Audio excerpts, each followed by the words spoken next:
morning everyone, and a beautiful morning here in Djuma Game Reserve, South Africa. As always, welcome with Wild Earth on the Safari Live, or the live Safari. We're just going to say hello to Aiden quickly. We're just here around the corner from camp. We had quite a bit of rain last night, as you know if you joined us. Quite a lot of thunder and lightning and all the sort of exciting stuff you get with African thunderstorms. Whoa! Morning, buddy. See the jigger there. How's it going? Good, morning. good. Just watching these little impalas down Just here. park a little bit better.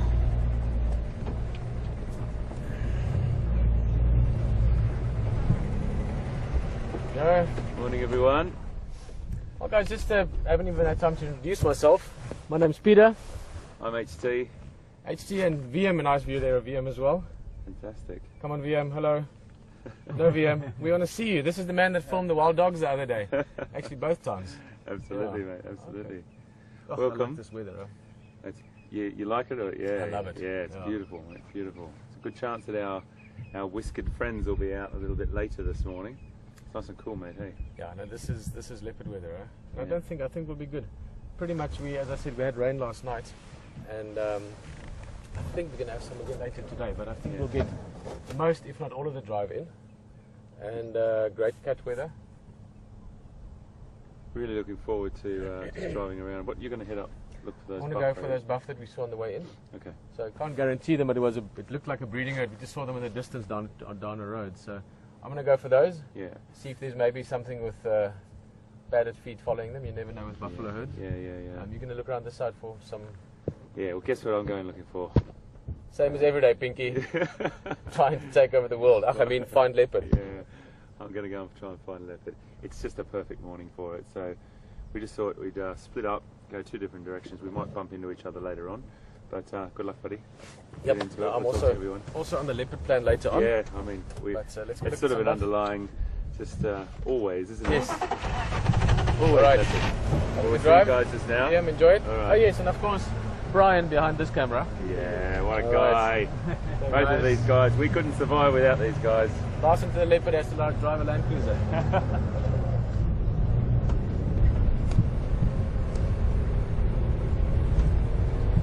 I'll just give you a little view there of Zanelli, the other vehicle. These are really the most fun vehicles you can have for the bush.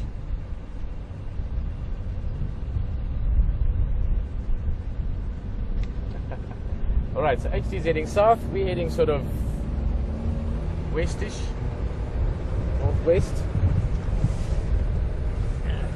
My one gear in. But as we were saying just now, this really is some fresh hyena tracks. This really is great weather for all the wildlife, but you find that your diurnal things, your antelope, impala and so forth, they tend to be a little bit slower to get going when it's cool like this. And then your predators, especially the leopard and the lion, the cats, they tend to be a little bit active longer into the morning, or more into the morning. You've got subdued light still because of the overcast conditions, but also it's nice and cool. There's a bit of wind, so it's not too bad conditions for hunting. If you're a big male leopard or a big male lion patrolling your area or doing your territorial rounds, it's also good weather for that. So overcast mornings like this, it's actually really nice game drive conditions. Let's make the most of it. If you want to ask something or to join in conversation on the vehicle, welcome. Just sit back and enjoy it. It is a lovely experience to drive through the bush. If you want to ask something or mention something, you're welcome to do so. Email or you can send it through to questions@wild.tv, or you can tweet us #Safari Live. In control the control room is Will. Rafi is there as well. Hello, Rafi.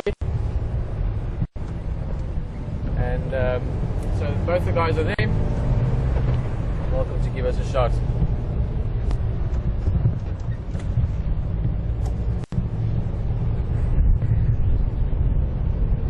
We had quite an adventure last night.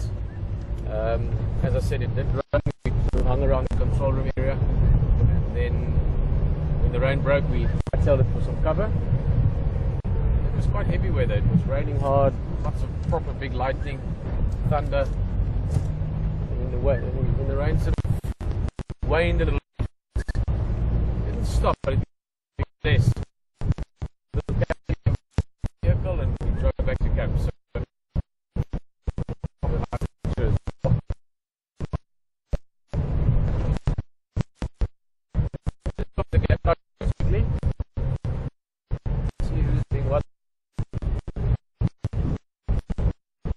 Texan.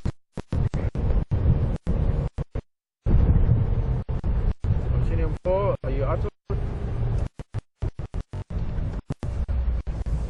Okay, 4. I'm on Warriors axis. West, we saw him slump in. After him, just south of me.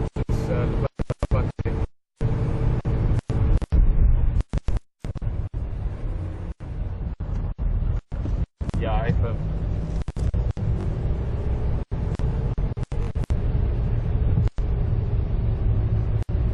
I'm going there now, but I'm sure we'll be there. We maybe 4 meters south of the entrance. It's the Luton Conza for England.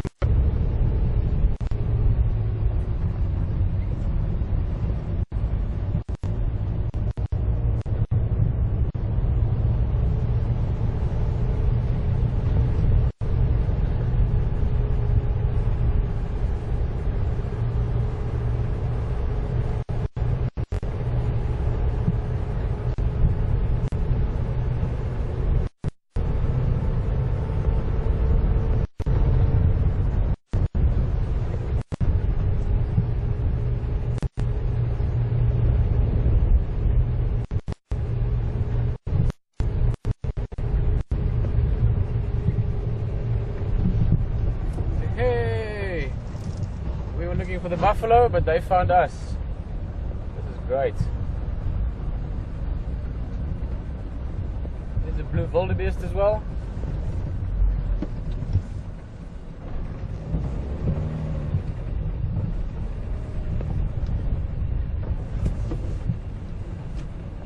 Oh, should doing a couple of pictures for Rafi as well. We should run the time lapse in the next few minutes. Basically, this is a brilliant situation. As I said, we came to look for the buffalo, but they've gotten up since we saw them on the way to camp, and they're moving into this clearing. They're going to be probably just moving in around us, which will be brilliant. Can we just move slightly? So, right, I'm going to move one more time, then we're going to literally just sit here, and they will enfold us. It'll be like a slow moving river coming down, and we'll just be sitting in the middle of it. Quite nice, to say the least.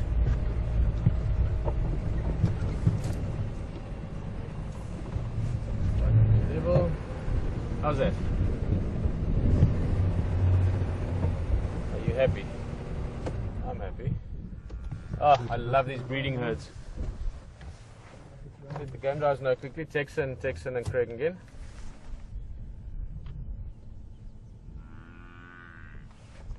Texan again. Huh? Craig again. Ja, van Makolo na Minari Impala Plains, Sandy Patch, heading east. Just heading east towards Voyers.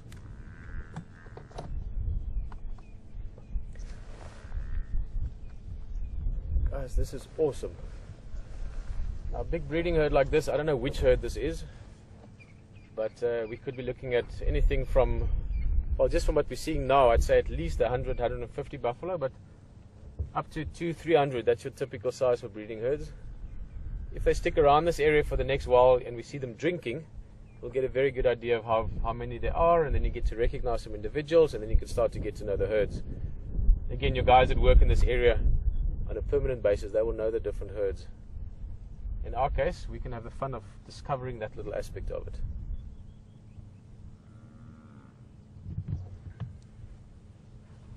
Okay, we've already got them at about 180 degrees around us. Beautiful female, that's great condition. Look at her, she's lifting her nose, sniffing the air, testing the breeze. scratching her throat or her chin. That's what she's doing there. There's a little snapped off branch. The elephants love that tree that she's standing at. It's called a false marula. Same family as a marula tree, but not as big a berry or fruit. Now, just to come back to the breeding herd. Oh, she's eating a few leaves. That's quite nice. Don't typically see that. Maybe she feels like a little bit of a different taste this morning. Beautiful, beautiful cow though. She's about as big and as healthy as a female buffalo gets. She's in great condition. I would say probably 700 kilograms even. It's about 1,500 odd pounds.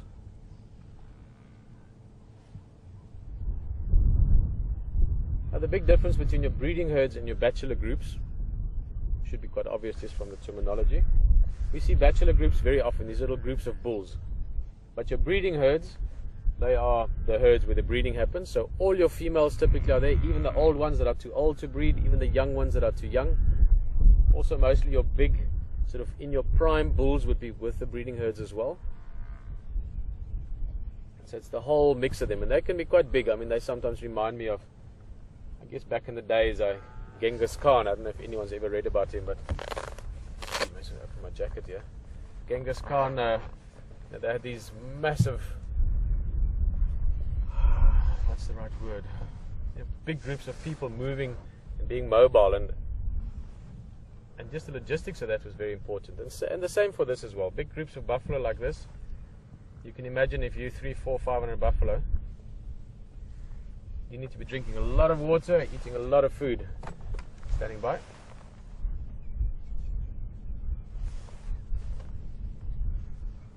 There's a little car from last year. I'm just going to quickly let Texan know where we are. Texan, they're right on Sandy Patch at the moment, but moving east. I mean, at the moment they're all on Sandy Patch, but it looks like they'll be heading east, maybe slightly southeast.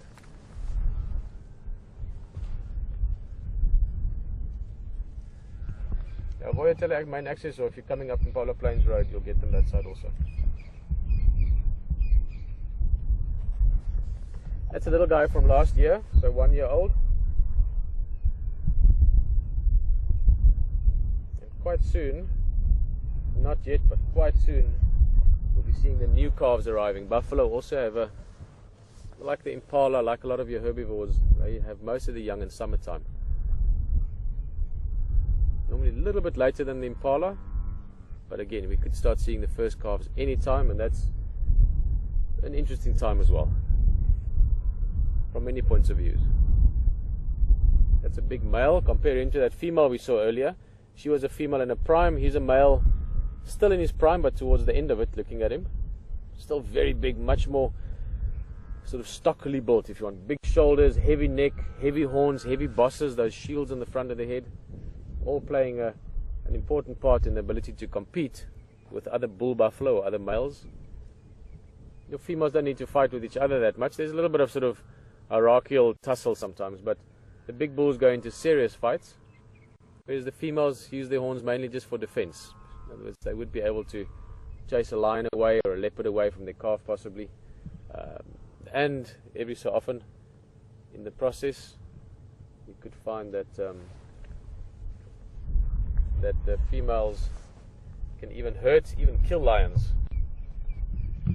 Sort of they're moving past. We just have another look here. Part of the breeding group as such coming past on the left. You find that typically also with these herds you get the females and the calves more towards the middle of the group, and then the big bulls around the periphery, slightly around the edges of the group.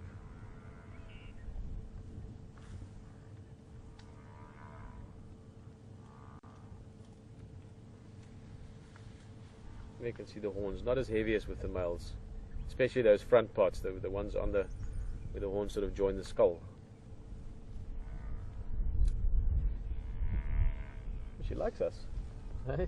Yeah. Brian looks like she's actually looking at us, coming a little bit closer, wondering what we're up to. Come say hello. You can hear them in the background, the bellowing. Cows, pretty similar in many ways. Maybe just a bit of a bigger attitude, maybe a bit like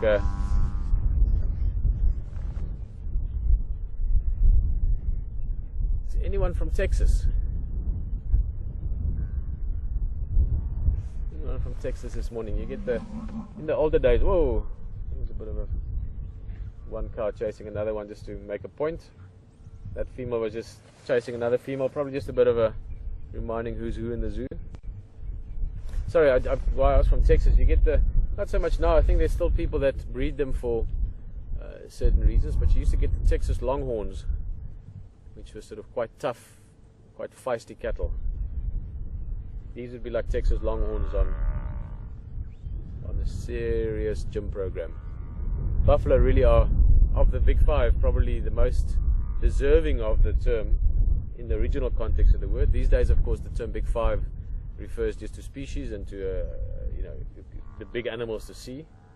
But the original term derives from animals that are very dangerous to hunt, animals that could get their own back as well sometimes. And at the top of that list probably would have to be buffalo. So in the original context of the word, you'd probably have to say that the biggest of the big five, relative to the description of the term, would be buffalo. Here's a young bull.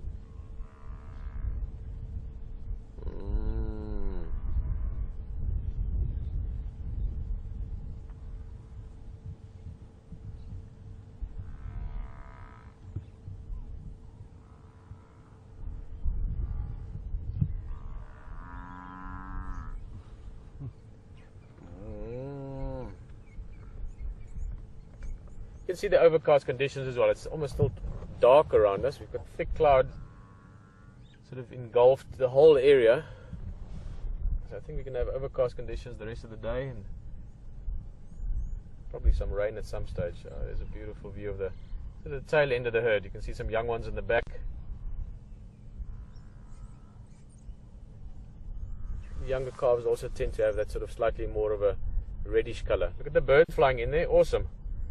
Now you can see they don't land on the buffalo, so they're not oxpeckers. These are wattled starlings. A little bit difficult. You can see it a little bit there.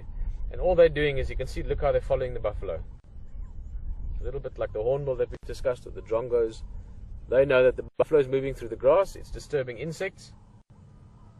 And those are the insects they can catch. So helps them to find the food in a more sort of readily fashion. Buffalo doesn't mind. Nothing is bothering him. Little birds running around the edges there is no problem whatsoever.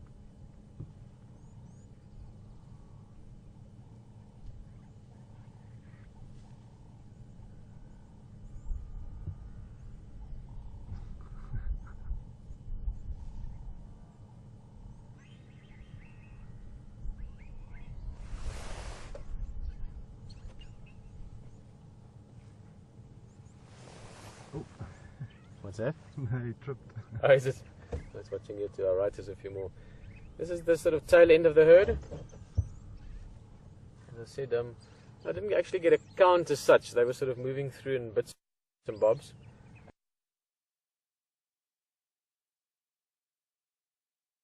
And some of the sort of the southern part of the herd I couldn't see. But I would say at least, probably looking at least 200, if not closer to 300. And I have a strong feeling we'll see these maybe later on in the morning, or even during the day at the waterhole. They are heading towards sort of rough direction of Waitela Lodge.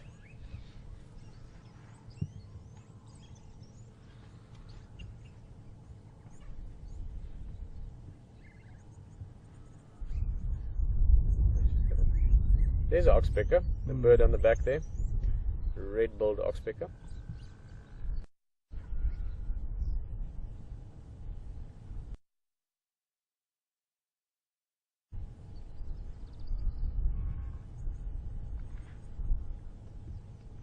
Awesome. I think we're going to continue on a little bit. Very fortunate to catch this herd in a clearing here, so we could really observe them.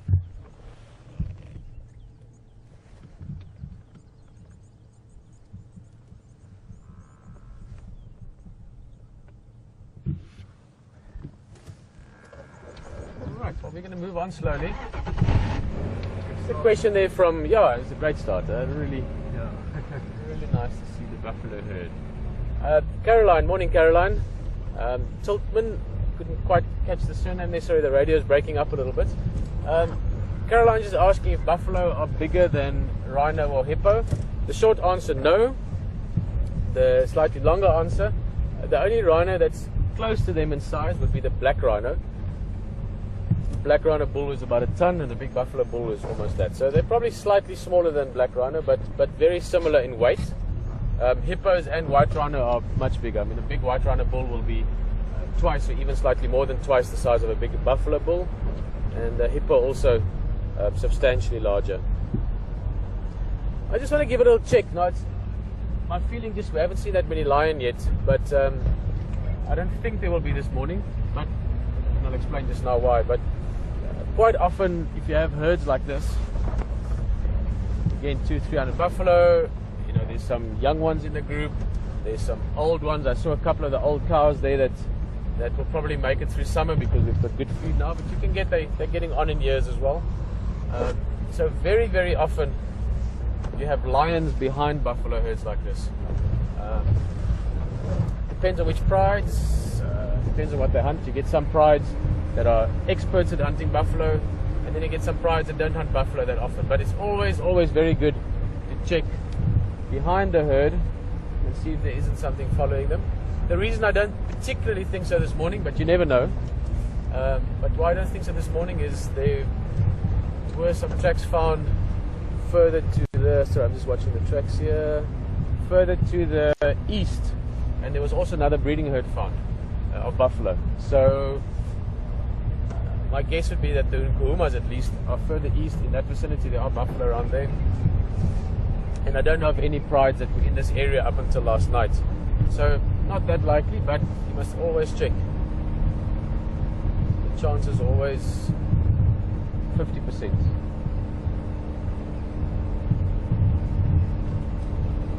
In this case 51%. Because it's a herd of buffalo and it's an easy target or an easy prey species to follow because there's so many. Not that easy to kill necessarily, so people are sometimes, you know, this is maybe something to think about. Maybe this is your first time on drive as well. People always think that animals walk around, like if you were a buffalo, you're walking around in sort of constant fear of predators and what's going on. It's not really the case. These animals grow up in this environment. It's totally part of the environment. Every now and again one gets caught, they're vigilant, they fight for it, and it goes on. So it really is a case of, there is a balance. You could also think from a predator side of view, or point of view, a lion could walk around the whole time worrying, oh, am I ever going to get again? What if the buffalo kills me, or the next antelope is too? So none of these animals have this concern over being eaten or will I get enough to eat. It's part of their day-to-day thing. They go on, they live. They do. Just 10 on the back.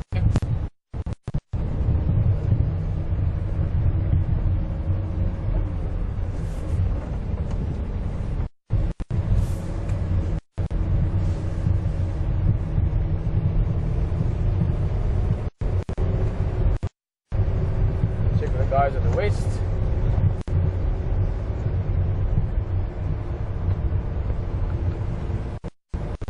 Ryan again.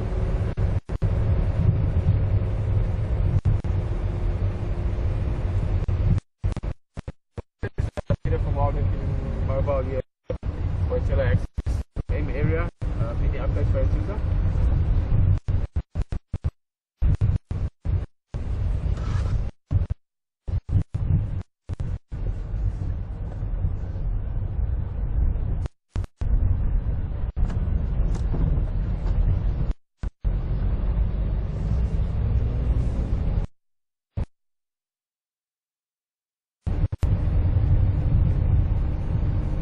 Copy, thanks Cedric. I've got about 3.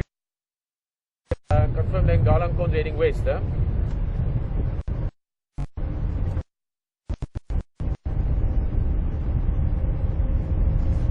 Good copy, thanks. There was Mslambi Nyare Lalapanzi here on Triple M, not far from the entrance, but they are heading, they've just crossed Sandy Patch now, heading towards west direction.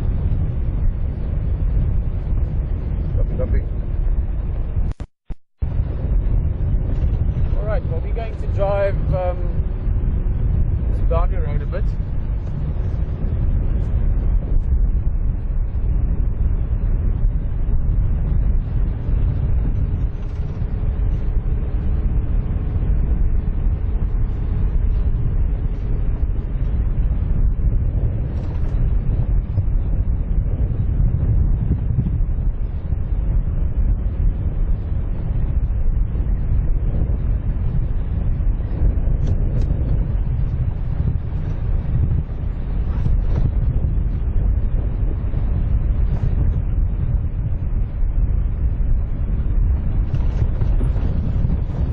there from Illinois, from Blue Jay.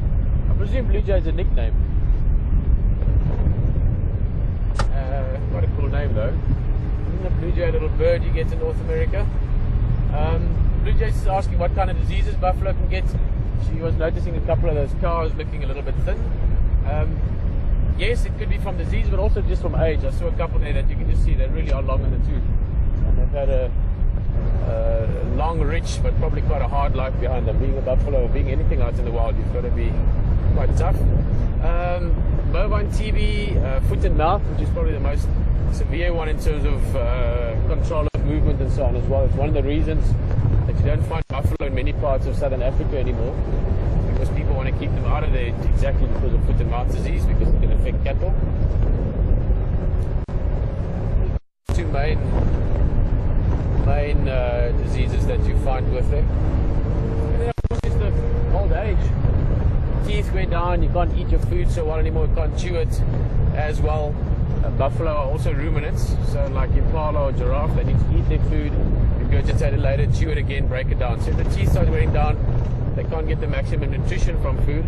They're eating mainly 95% grass. We saw one eating leaves this morning, but they are bulk grazers, and especially in the breeding groups, they have to sort of eat across the board of the grass that's available. So condition plays a role, or age plays a role in condition. Maybe that's a better way to say it.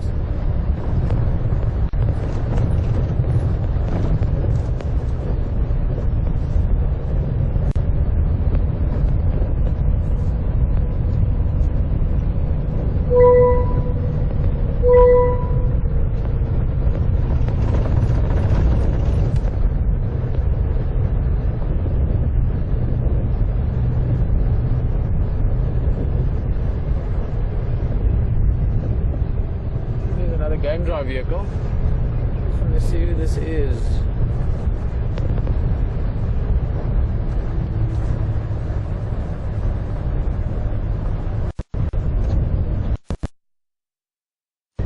Hey, elephant. Very nice. Look, they will move again just now, but just have a start.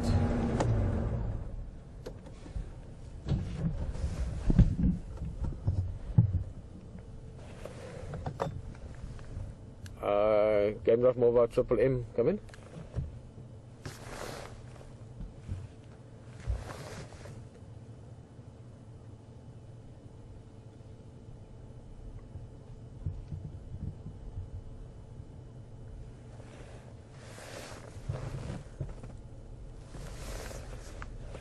Move a little bit.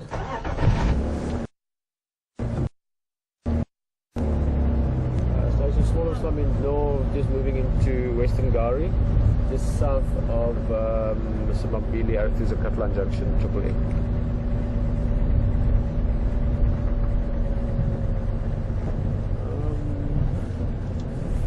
Go in there, this is a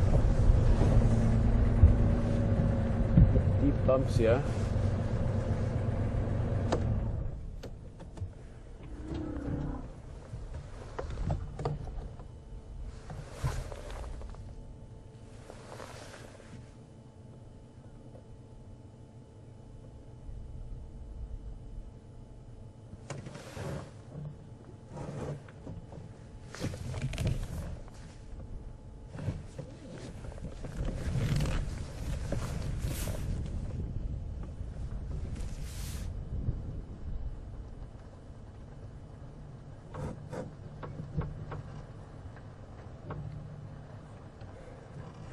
We're trying to move and the elephant's moving.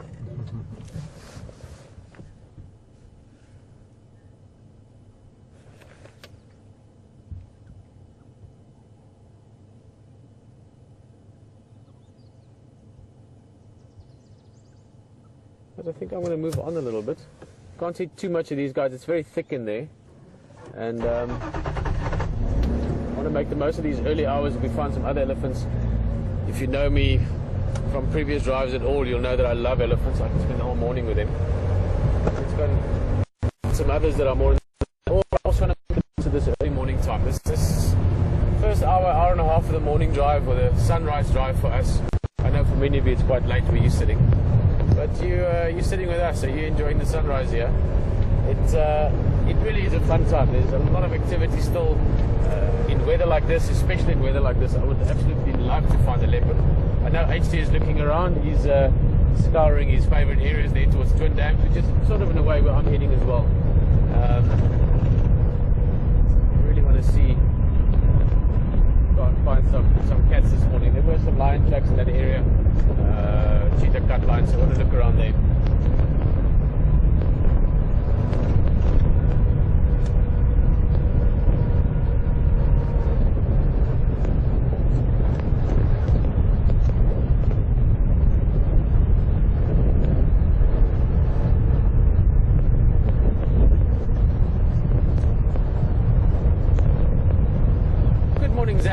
Xander is actually with us and in morning time where he is as well. Xander is in Pretoria, which is one of the main cities in South Africa.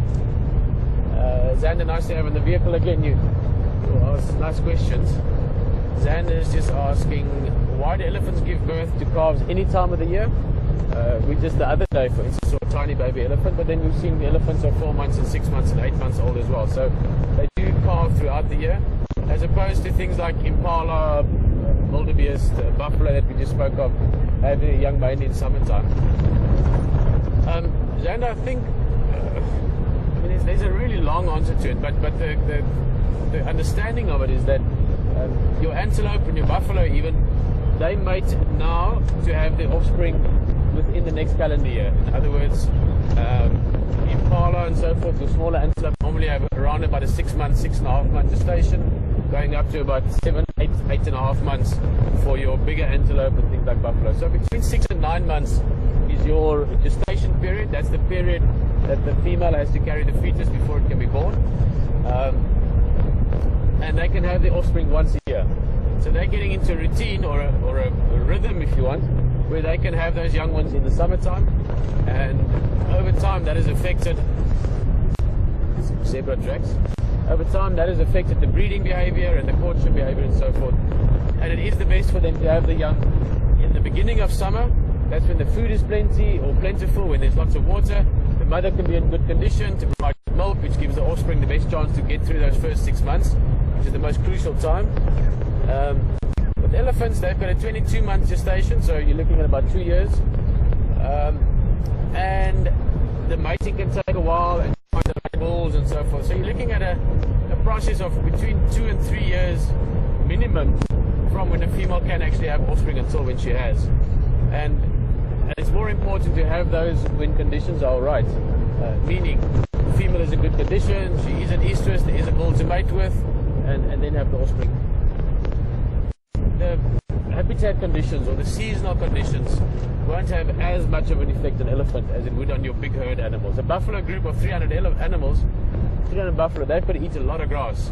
So if it's at the end of the day, there's not much grass around, and you've now got a bunch of calves to look after, and the mother has got to produce milk, then it becomes very tough for them, because of the way they feed. They can utilize a wide variety of foods. They're highly intelligent. They can eat everything from twigs to whatever, grass and so forth. So they can adapt much easier, and they're also in smaller groups. Elephants move in groups of sort of 4 to 15 animals typically. I mean, you get them in massive herds, but that's still a little different. So dependent on the season and relative than the animals. Speaking of elephant, this looks like a young bull.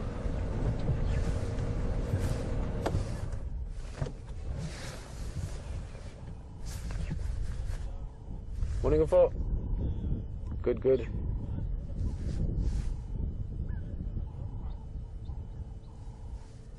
But is Aratuza or it's in the south? I think it's got a little bit forward. It's got another game drive vehicle here just giving me some information. And also this Ellie's coming up. He's a young bull, sort of 15, 16, 17 maybe.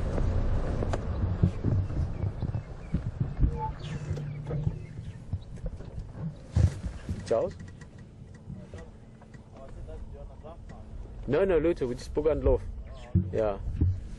The Ngala is south, huh?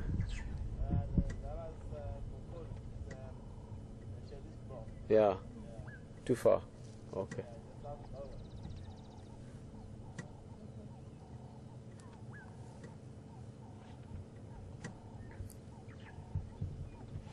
I was just chatting with one of the guides here from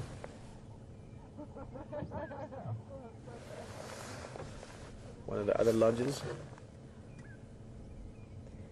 In general, you find a lot of the guides like the mornings just because it's sort of, well, not sort of, it is the start of a new day, so new things to find. During the night a lot of things can change and move, so there's always a bit more of a surprise aspect to what you can find in the morning.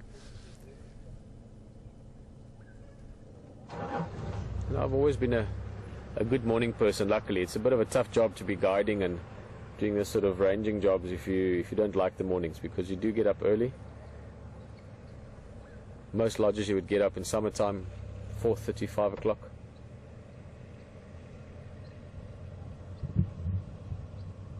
This guy's eating that fresh new grass, and with a bit of rain last night, that's just enough to really kick this flush off now. This area had burnt. You can see the sort of black sootiness to the soil still, and that gave way to this flush of greenery. But now that we've had a bit of rain, this will, from today till tomorrow, you'll see a difference.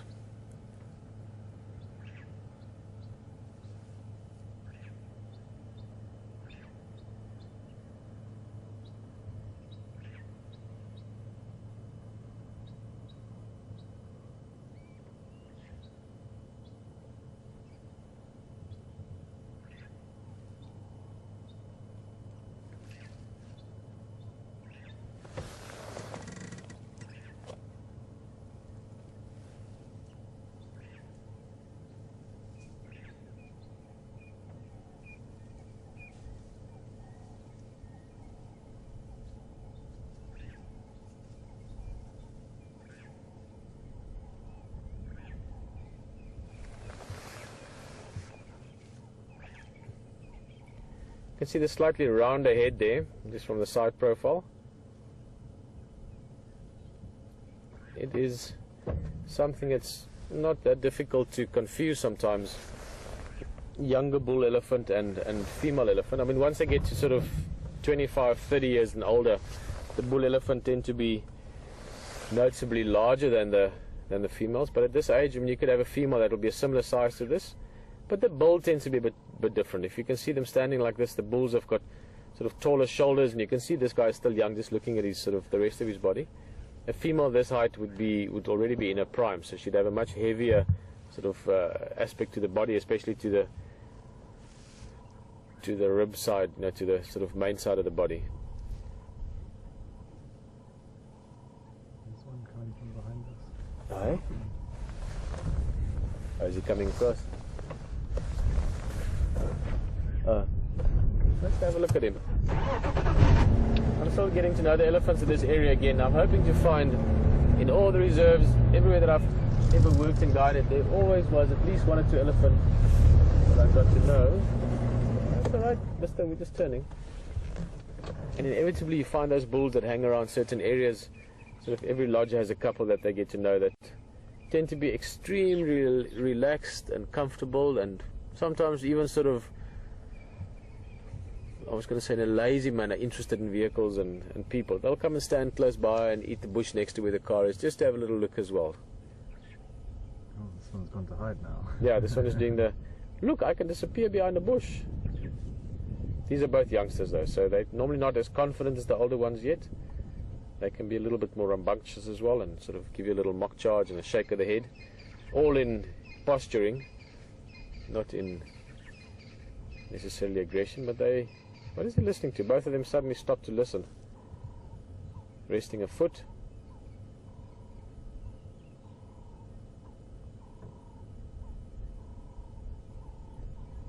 Elephants spend vast amounts of time on their feet. They don't lie down to sleep every night. They do sometimes, young elephants more often so. Even big elephants can lie down, but they could go many days, even weeks, without actually lying down. So very often when they're moving around, you'll see them just resting one of the four legs. This guy's listening there. You see just the way it's holding his ears. He's moving again, but he just every now and then just holds the ears still and then just slight angle upwards. That's normally when they're listening to other elephants. Now keep in mind, more than 2/3 of their communication we can't hear at all. Too low frequency for us to hear, but that means it can travel very, very far. So an elephant can communicate over great distances.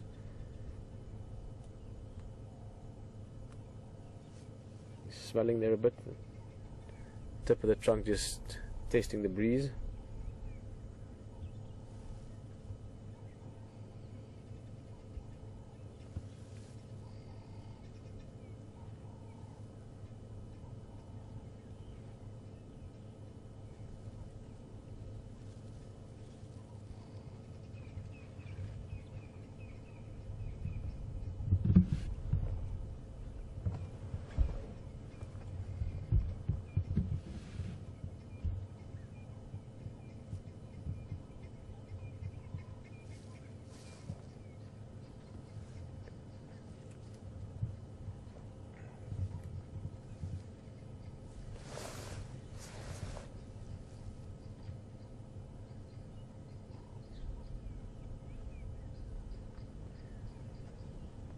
Estimated that elephant eat roughly 5% of their body weight. Now, elephant like that's probably 3 tons, maybe more.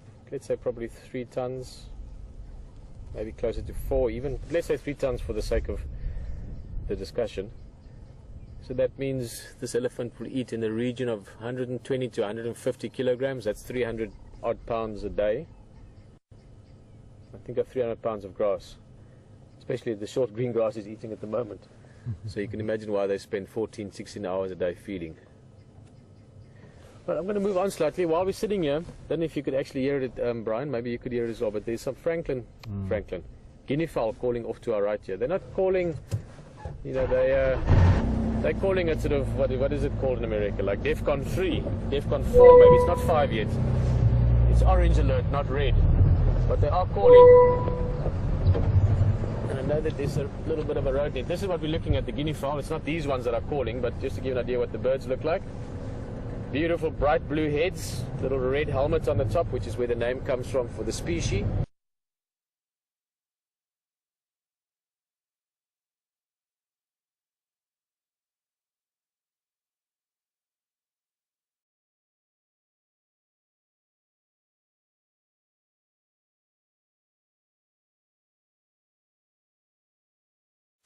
Franklin's. So it has left to Madura and Love, Triple M Junction.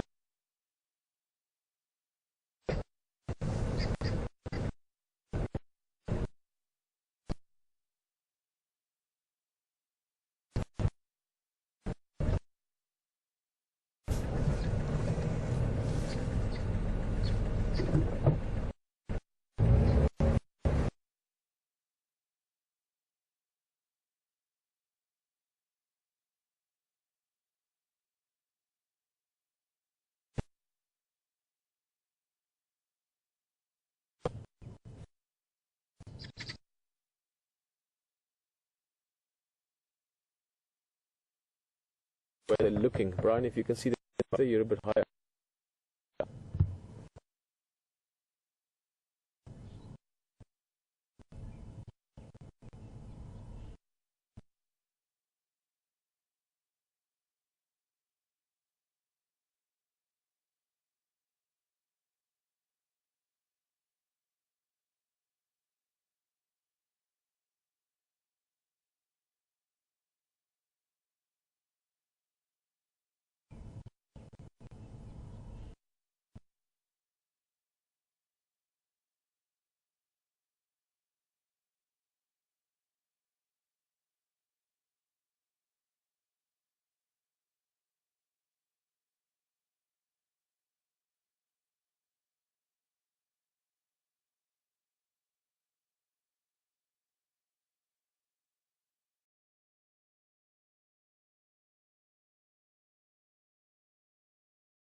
Good morning, everyone. Welcome to our morning drive here on Juma and Arathusa Game Reserve in Sabi Sands. Pete's probably already given you all that information this morning, but I didn't really say a proper welcome earlier when we met up. And Vian was on camera, and we're sitting here just with this hippo who we've come up several times to this dam, and all we've seen is his nostrils. He's a very unconfident young fella, and this morning he's actually built a little bit of confidence, and he's showing his head, and a rebuilt oxpecker has just landed on his back, but he's pulled his face out this morning, and we've been sitting with him for about the last 5 minutes. He's definitely building his confidence, and I think over the next 5-6 weeks I really want to try and come up here and spend a bit more time with him, because the more we familiarise him with our vehicle and other vehicles, the more confident he'll become, and the more times we'll see him.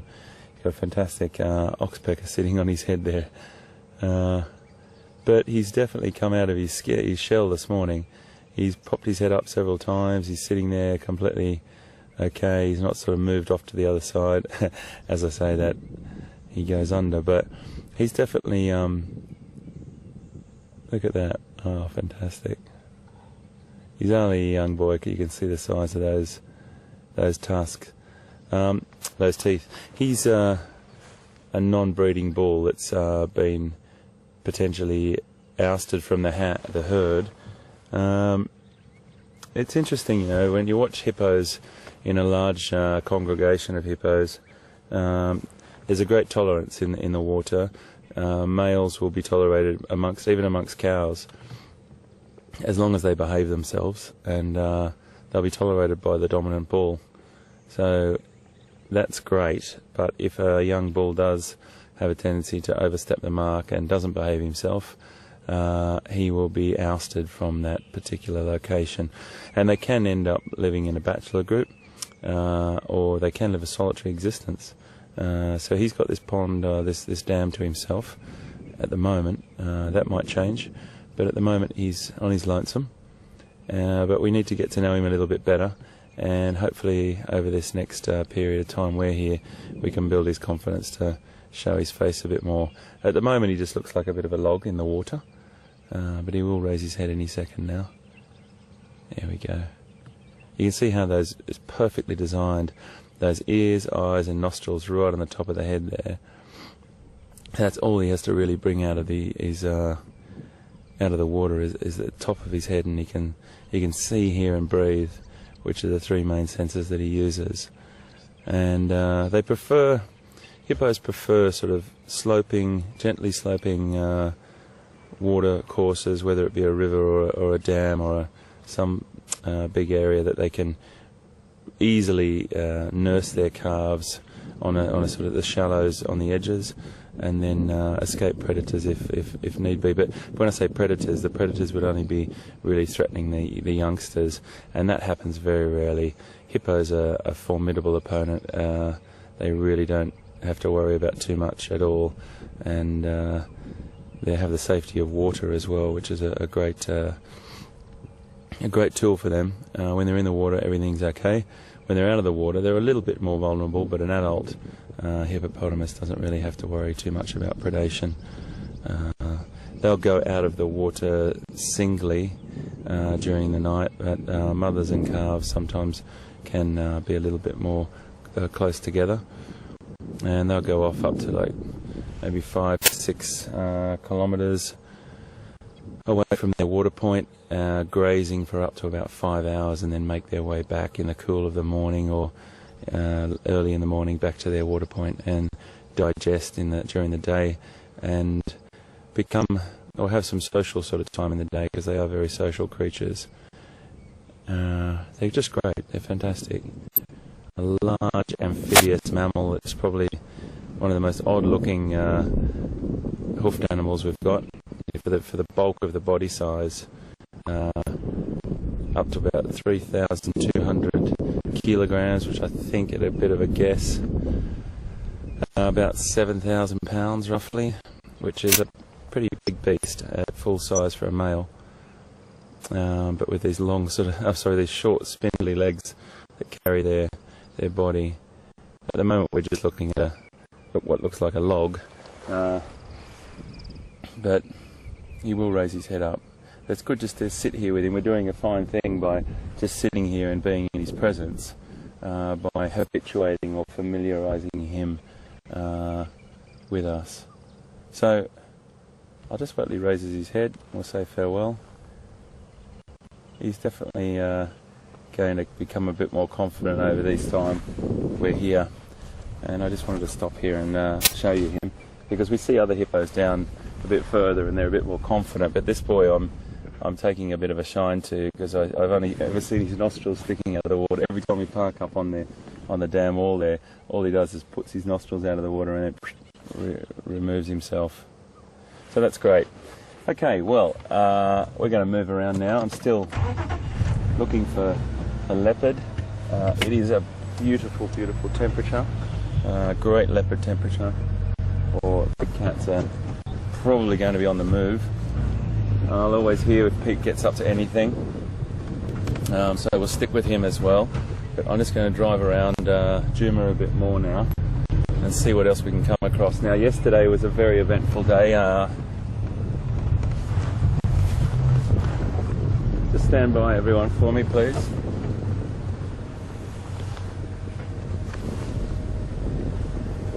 Pete, your copy.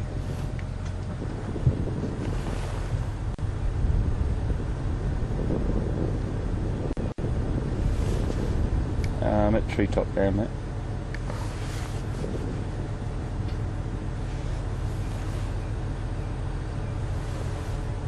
Okay, mate, standing by.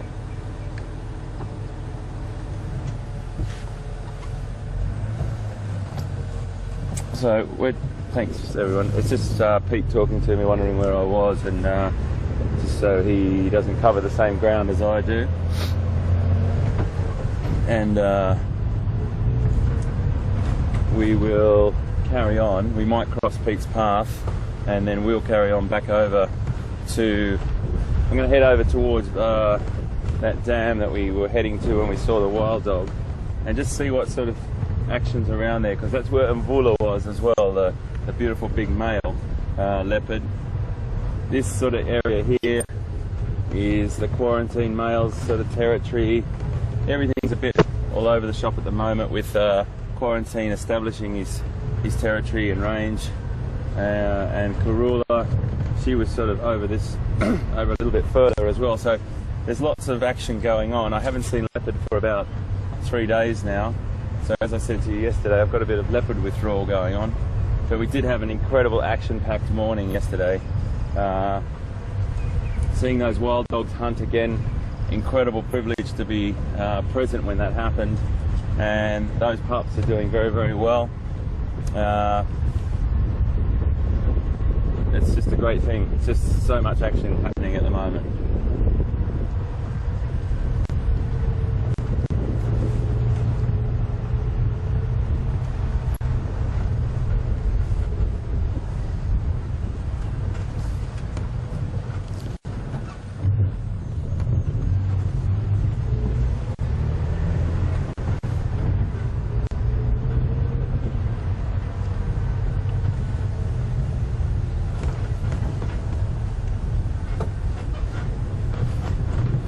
We just had a question from Janet in Baltimore about the wild dogs. And Janet, the wild dog, your question was, will the pups stay with the pack? The pups probably will stay with the pack unless it gets too many eventually. Obviously they'll get to an adult stage before anything happens. It's an incredibly intricate social structure in wild dogs, a very peaceful social structure compared to some other carnivores, and if the numbers get too high, there will be a breakaway from the pack, and how that occurs all depends on so many different external contributing factors, available food source, loads of different things. But ultimately they will stay, and if it gets too many, there'll be a little breakaway. I think I love about wild dog is there's this, they would rather be submissive. They actually compete to be more submissive than one another. and it really is interesting to watch. Rather than conflict, there's this great submission going on. You know, as we saw yesterday, there's a little bit of sort of tug of war and things with the food and everything like that, but that's natural. But ultimately, they're a very, very peaceful society, and they get on and they care. What we saw yesterday with those wild dogs just always sort of not imprints, what the word I'm looking for is, sort of reinforces my love of them. That when I watch that alpha male hunt, excuse me, he consumes what he needs to consume to take back to the pups, and then was looking out for them constantly, really looking out for them, and then he had to make a decision whether to leave that impala lamb kill and go back and get them, or whether they were on their way. So he decided to go back and get them, and as he did, I could see off in the distance there him feeding them, and then he came up with them and made sure everyone got to the same location together. So they really look after each other, as they did the day before as well, or a couple of days before. Nice big buffalo here, it's just walked out on the track. Something cool for the animals this morning.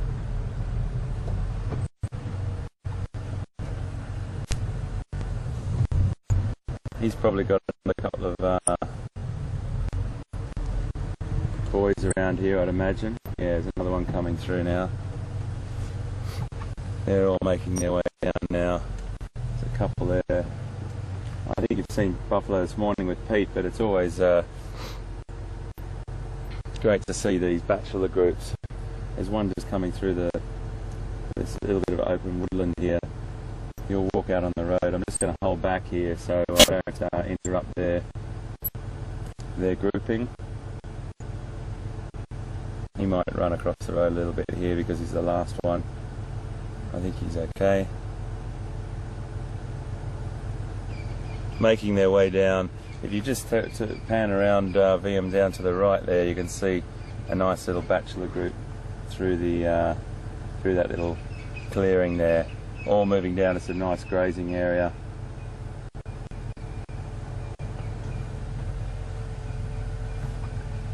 So we're going to head along here and keep our eyes open.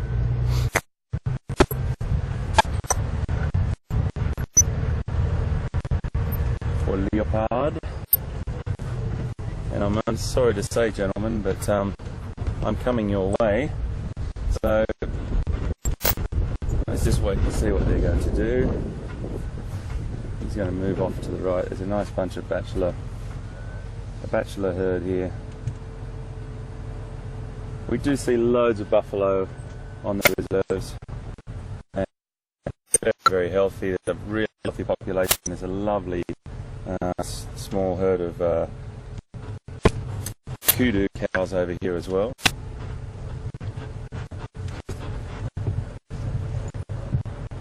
Lovely, lovely girls.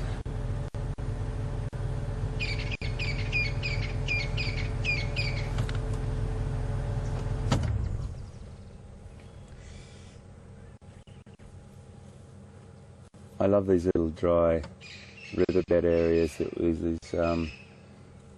They've got good vegetation, and you'll find all different species coming down here, particularly in the hotter times because it's a bit cooler down here. But on a day like today, the temperature's fantastic for all the animals to stay out a little bit later than they normally would.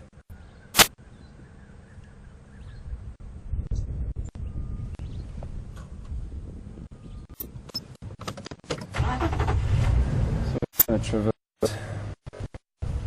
these areas now. Eyes out for leopards, all things, of course.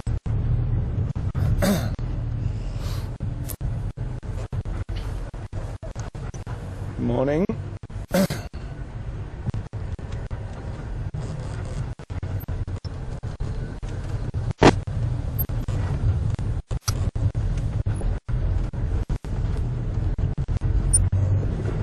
Excuse me, please.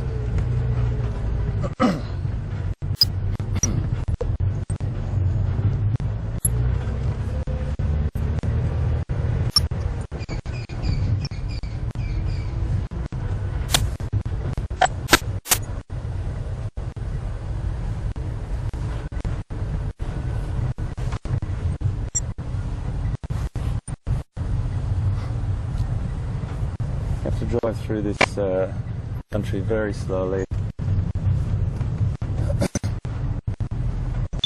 Always keeping your eyes out. Yesterday, folks, I hope if you did join us when I was driving quite quickly, you must understand that was for a very, very good reason. We were trying to make decisions, you know, right on the hoof when those wild dog were hunting, and I had to really make sure that we kept up with them. That's why I was staying on the roads. I had a very, very good field of vision, so there's no way in the world I was putting any wildlife in danger. Just had to manage that situation and get to where we thought the wild dog was potentially, or where they were going to hit, and we were very, very fortunate. I don't think you can sort of bang on about making right decisions. It's all a bit of guesswork and intuition, really, and luckily we chose the right spot to sit.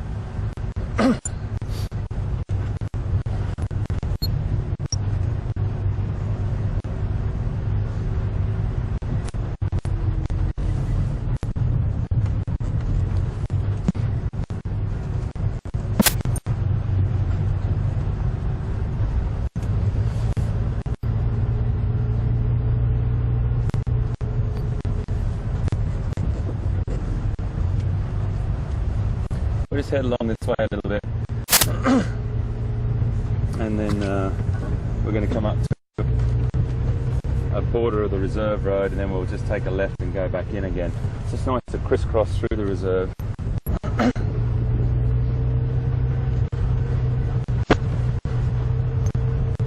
The rain certainly came down last night. We just had to get off the reserve and under cover, and we wrapped up the vehicles and made sure that nothing got wet. The reason for that, folks, and I'm sure everyone knows, but we've got so much technology on board these vehicles. The slightest, I mean, they would cope with a little bit of drizzle, a little bit of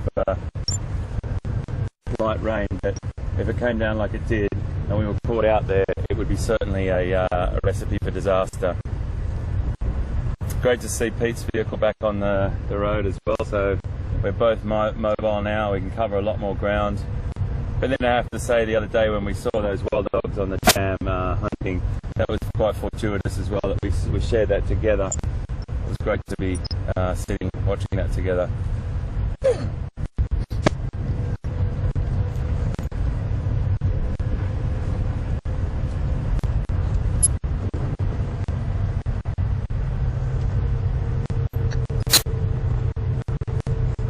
So remember, if you've got any questions for us, it's questions@wildearth.tv.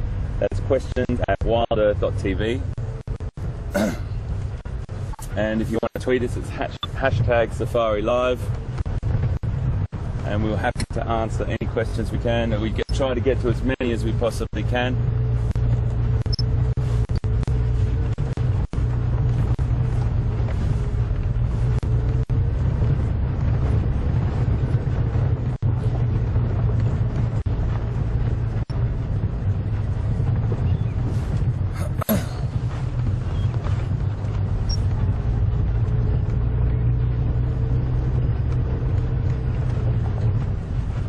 Pete's been with some ellies this morning, some elephants. There's a lot of elephant activity around here at the moment. We saw a considerable number of elephant. There's fresh activity just here. Last night, they'll use their feet to kick up grass tussocks if that's what they feel like eating.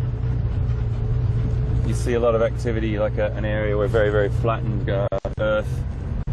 And the great thing about having that rain last night is a lot of the tracks on the road will be fresh. We know that because all the other tracks will be obliterated by the rain. It gives us a little bit of an indicator of what's happened in the last sort of 12 or 6 to 8 hours.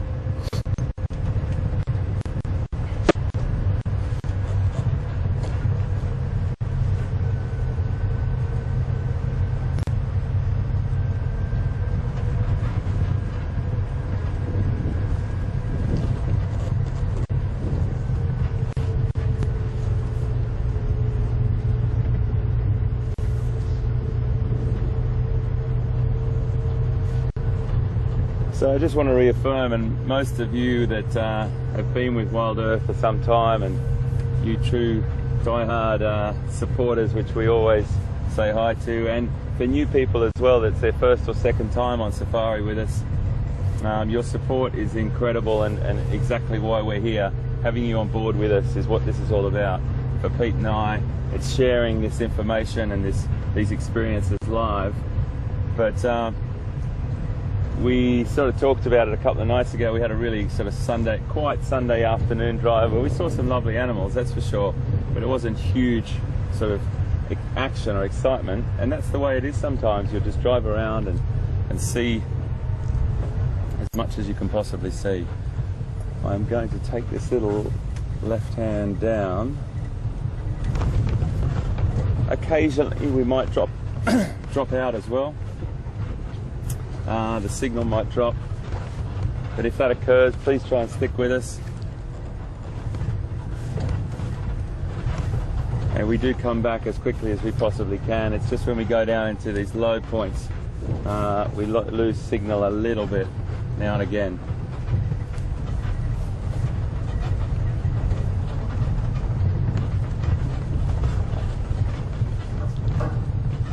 Really pretty antelope, these guys. Nala. We see a lot of them, but it's just worth stopping and having a look at this young bull too, developing his horns there.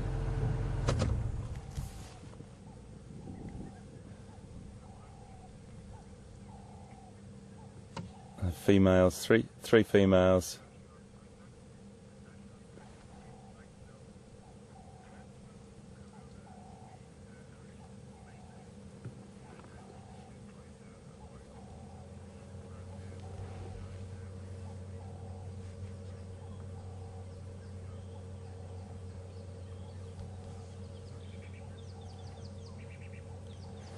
Three lovely females, an adult female and two younger offspring, not necessarily hers.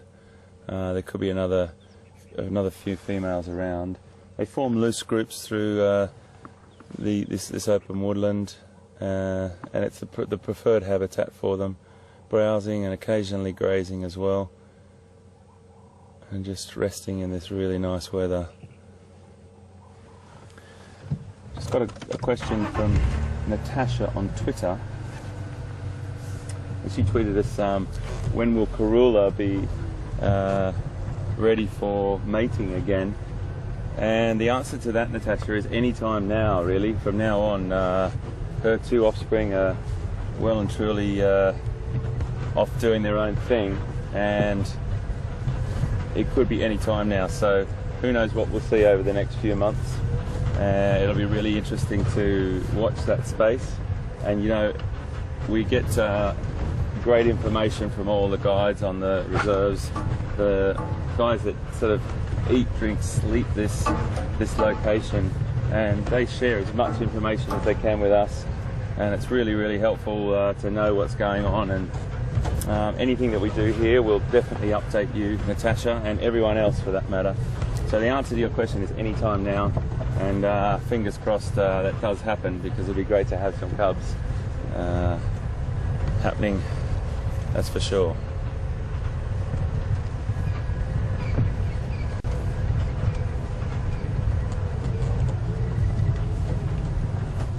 So a little bit quiet up here, but at the same time, anything can happen. You don't know what's around the next corner.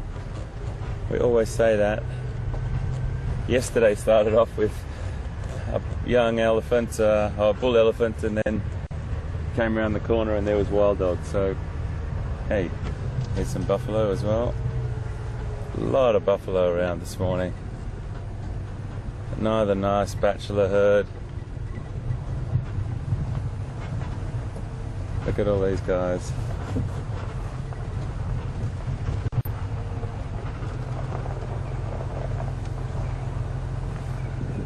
There's a really nice shot on the back of that buffalo looking at us right now. He's moving off of those red-billed oxpeckers. Some lying down there as well on that one. The one lying down there, those red-billed oxpeckers, they're annoying that buffalo a little bit. We got to ask a question about them yesterday. What were the birds? Beautiful, beautiful bird. Always associated with, particularly with buffalo and many other large, and small herbivores for that matter. And they're a great bird. They do a great job.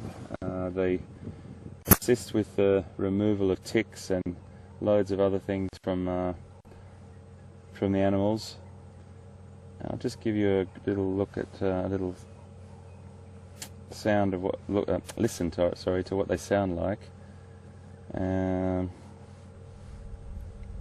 they will let out an alarm call when things get a little dangerous, and some animals will use that alarm call and associate themselves with being in danger, or there could be a threat imminent. You can see they're very, very busy. This is a little red-billed oxpeck now, and they've got that very distinct yellow eye ring around there, and a dark rump. This is an adult. That's what they look like in flight. Let's try and get that reflection off there for you, mate. That's what they look like in flight. And then this is the call. I might just turn that up a bit for you. Other way. Let's try that again.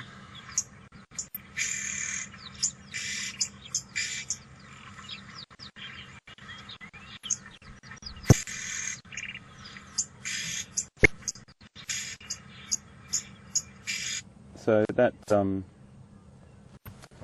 call is something that some animals will use as a little. You can just hear them doing that. Then maybe they were listening. They just actually reacted to my call off this, and some of them flew off. I have to just show you something quite funny though. Have a look at this buffalo. How relaxed he is, lying down here.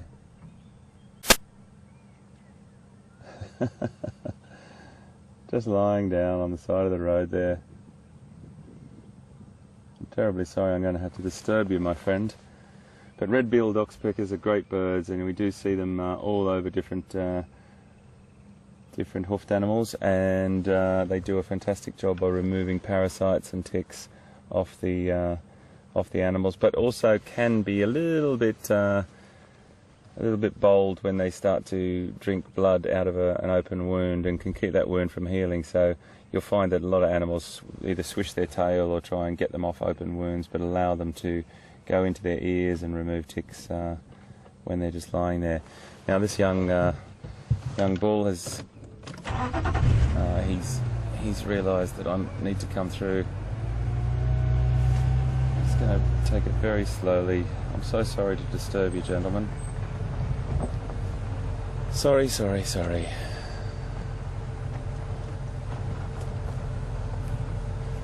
Thanks, guys. I do apologise.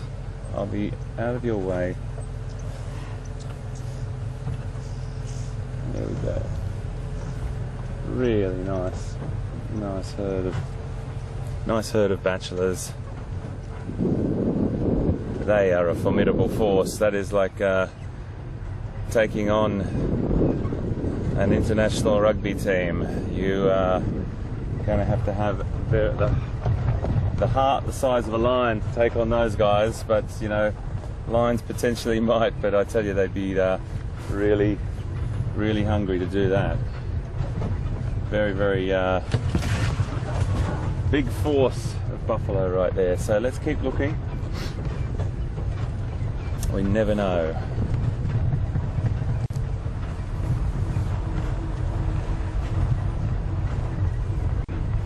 So yesterday when Pete went out and in the afternoon, I was just having a bit of a maintenance, doing a bit of maintenance with a mechanic that came to fix Pete's vehicle on this. We did a few things on this as well, and then by the time I got sorted, the rains were on their way, so I didn't actually get out yesterday afternoon.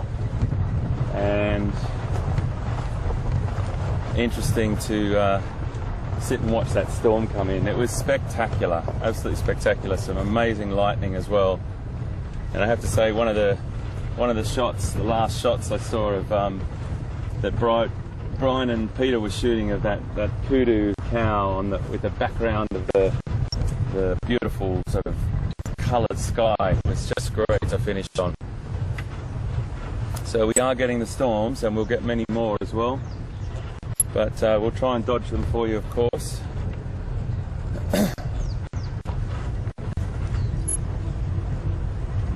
Just dropping down now into another little dry riverbed. So please bear with us if it drops out.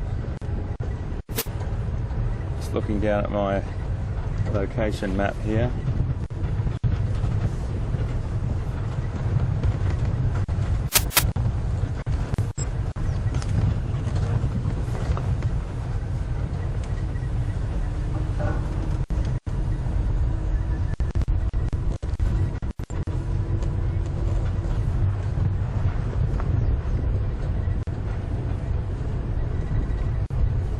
Sure I stay in the area that I think that leopard might be, and who knows, I mean, leopard can be anywhere. They prefer this sort of scrubby open woodland to hunt in, but not necessarily, I've seen them in all different types of country, but they prefer this little bit of cover because stealth and stalking is one of their biggest skills. What is that, mate? Oh, yeah.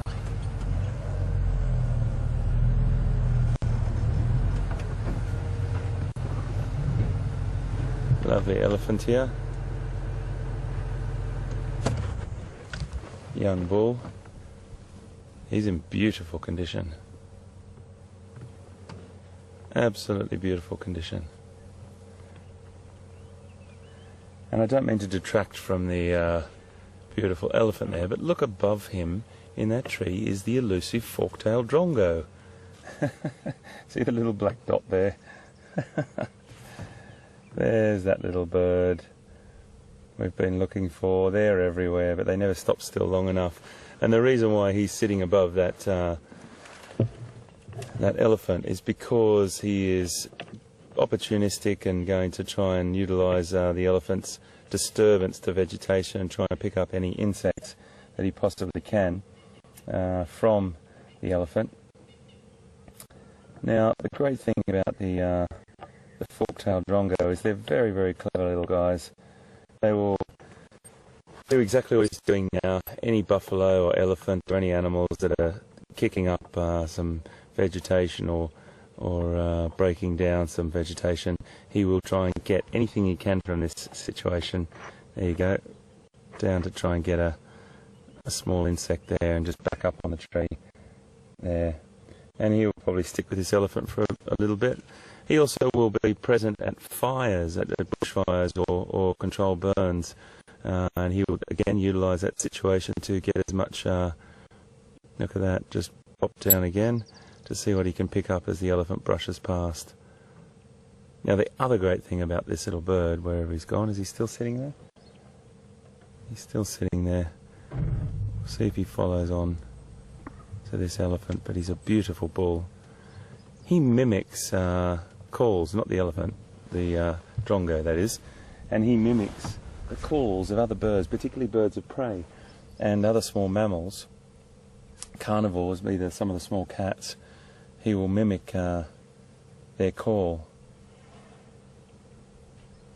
It's okay, my boy. It's okay, my boy. Little bit of a display at us there, just to tell us who's boss. But that fork-tailed Drongo will mimic the calls of birds of prey, and that way he can get some small mammals or other birds to drop their prey.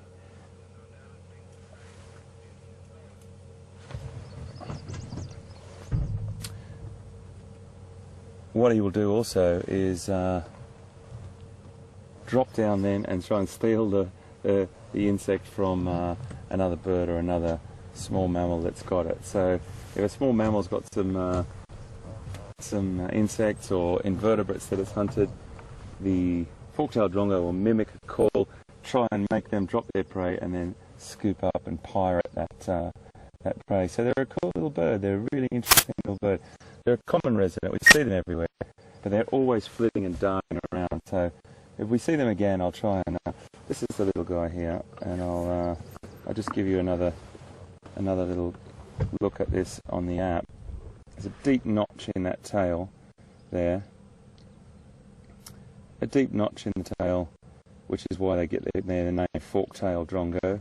And juveniles are very, very similar looking to the adults. They've got a lovely red eye and a glossy sort of bluish, black and sort of blue sheen to them.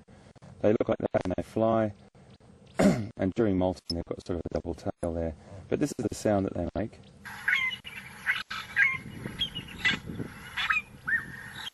It's a lovely sound.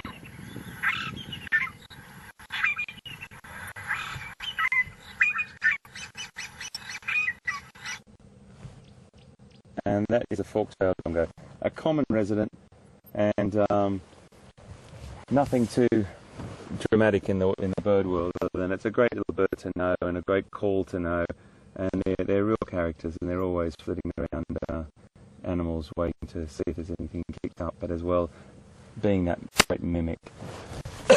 Excuse me, please.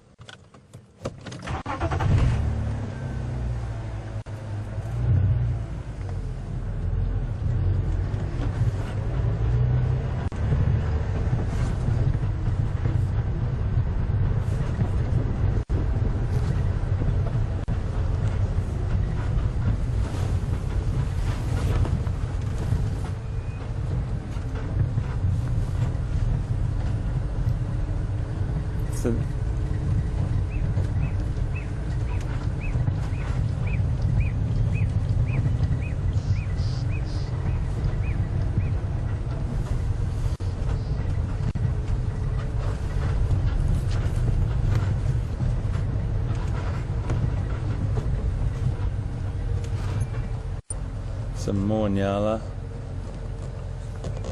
Lovely little girl. Look at you.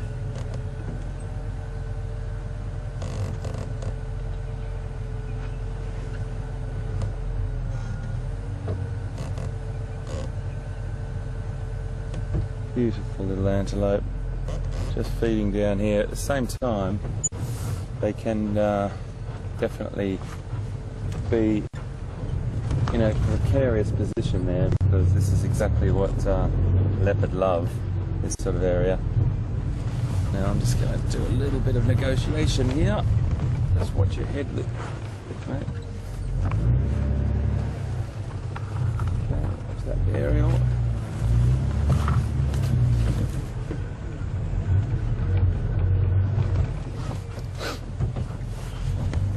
Lots of Nala here, loads and loads of Nala.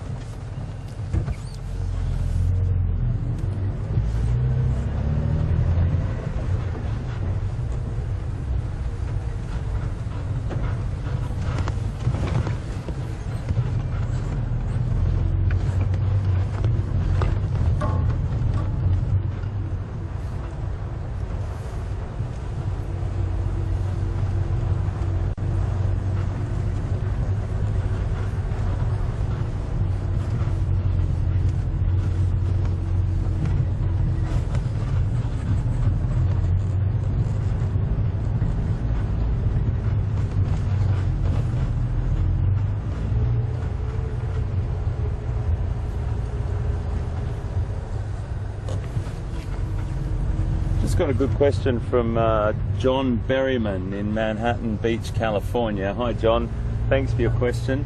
Are Nala only found in South Africa? Well, the answer to that, John, is no. They're quite common in a lot of southern African countries: Namibia, Botswana, South Africa, Mozambique, Malawi, Zimbabwe. They're all found in those countries, but there has to be the right habitat. They're not found in really open country. It has to be this lovely sort of open woodland here, normally riverine sort of woodland areas that they prefer. And I think I've probably seen them in nearly every one of those countries but I've really never seen them this habituated and this conditioned to vehicles and humans. I have to say, when I first came down here to Juma and Arathusa, I saw a Nala and I went, oh, fantastic Nala, because I really like them. I think they're a beautiful antelope. Excuse me. And I thought they'd just go bang straight off into the bush and not see them again, because that's what I'm normally used to.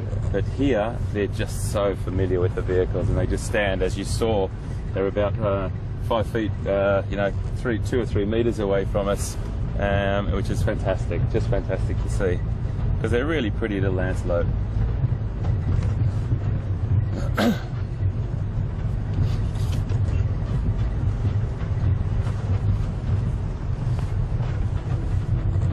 Right, now here's our friend, the African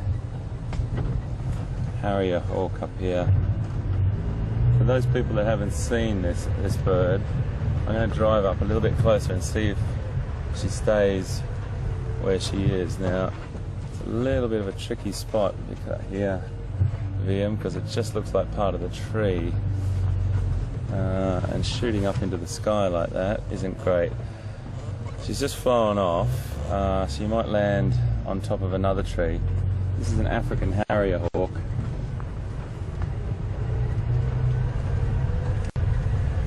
Beautiful bird, and we see her quite often. Don't know where she's landed. Oh yes, I can see where she's landed. Might be too far away. Let's just try and get her in the. Can you see her, VM? She's straight. There's a dead branch on the middle of that tree there that has no foliage on it. She's sitting on the second branch down. It's going to be quite tricky to zoom in on. There she is. Yeah, that's it. You got her.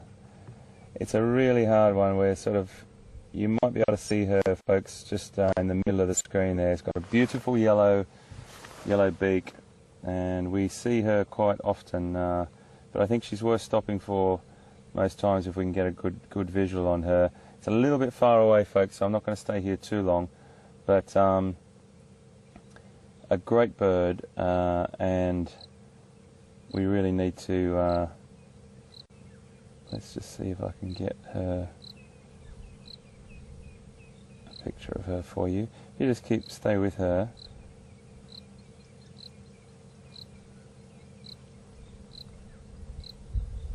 I'm just going to try and look it up for you.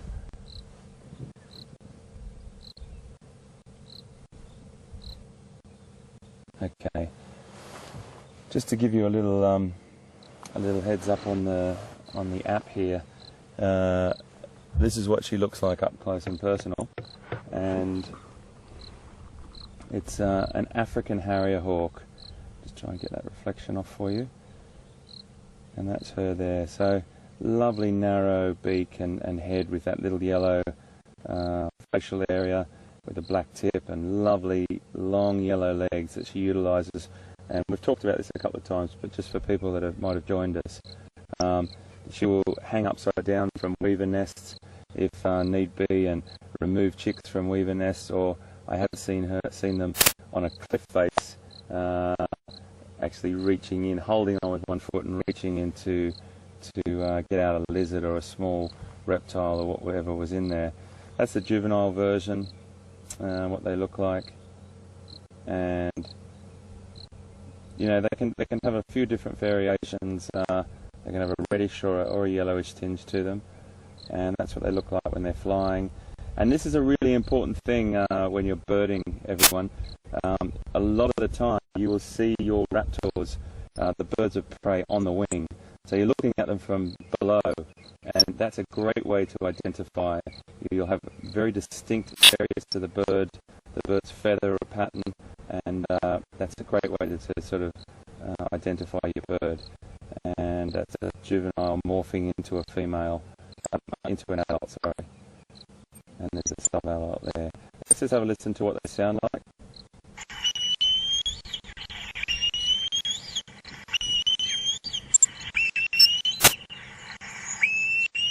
It's got that very distinct sort of bird of prey sound. I don't know how to really say that. A lot of birds of prey have got that very distinct sort of shrilling call. It's a beautiful bird. They used to be called a gymnogene, and I like that name. I like gymnogene. So we'll move on, but really nice to just see a couple of birds this morning as well. Birds of prey I really like. I love my eagles and hawks and vultures as well. We should see some of those if we can. They're great to be able to identify birds from below as well as whilst they're sitting. When we're not seeing a lot of mammals, you'll always see birds. And when I was always into mammals. It was always mammals. And when I first came to Africa in 1992, I started to get into birds just by default, really, by going out with this particular guy that out in safari with him, and we'd sit in a vehicle, and he was a real bird fanatic, and he used to just get his book out all the time. And I think then I started to get a book, and then you each start to stop and you get a good set of binoculars, or even a cheap pair of binoculars will help. And you can have a really good morning birding, because birds are absolutely beautiful, fantastic creatures. Left or right? Left or right? Let me just see where I am. I think I know where I am. Just need to have a little look at my map.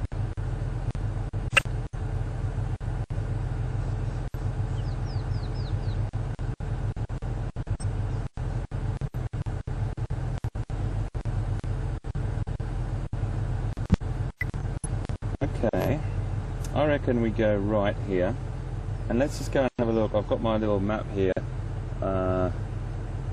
and I'm going to go and have a look at this Buffelshoek Dam, which is a beautiful place, and loads of action's been there for the last few days, so we just don't know. And it was where Mbula was seen, so haven't seen any sort of tracks or signs of Karula or Quarantine or Shadow for that matter.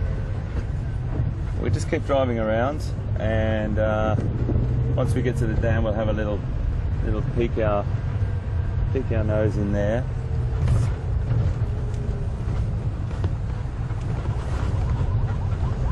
Lovely kudu. I'm yet to find you. The kudu males are off.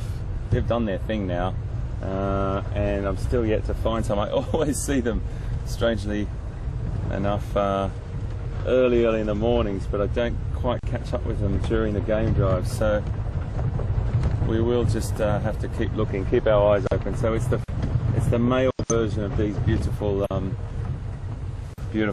antelope that we just saw on the road here. These guys are running across the road. Elephants has pushed this down last night, because they're my tyre tracks yesterday through here. Now the young kudu bulls just running across the road down here. I'm yet to find you the spectacular, absolutely spectacular males.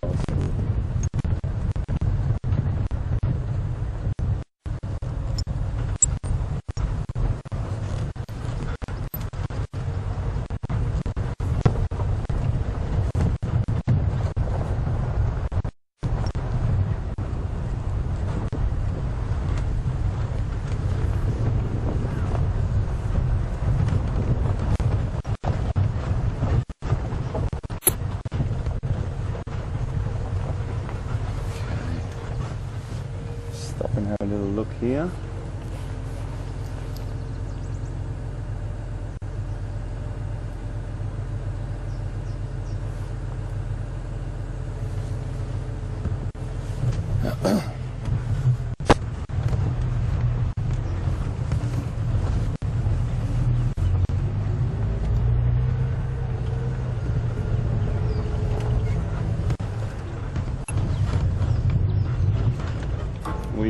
We've got some spectacular time and memories that with wild dog over the last few days, and we're just really excited about the wild dog activity on Juma at the moment. and who knows, we might see them again. I think we've been incredibly privileged to see what we've seen, that's for sure. But you never know.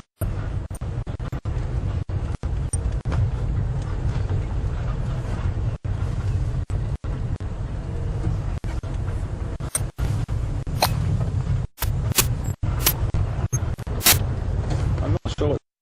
I'm just going to ask Will. We've got Will is directing this morning in the control room, and I'll say good morning to him. I should have said good morning earlier, but he's an integral part of the team that makes sure that we know what's going on, or if there's Pete, having car trouble, or I'm having car trouble, we always, he directs us through that. It's great. It's great to have Will and the control team helping us through anything. They send us the questions as well, which is brilliant, and great to just be able to pick up a bit of information that we need. So what I'm just going to do is ask him what the temperature is, if you can find out for me, because I'm quite interested. It feels like it's just under 20 degrees to me.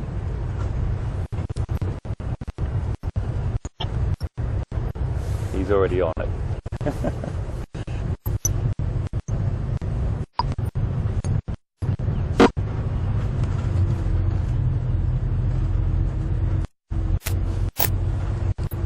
What I love about this,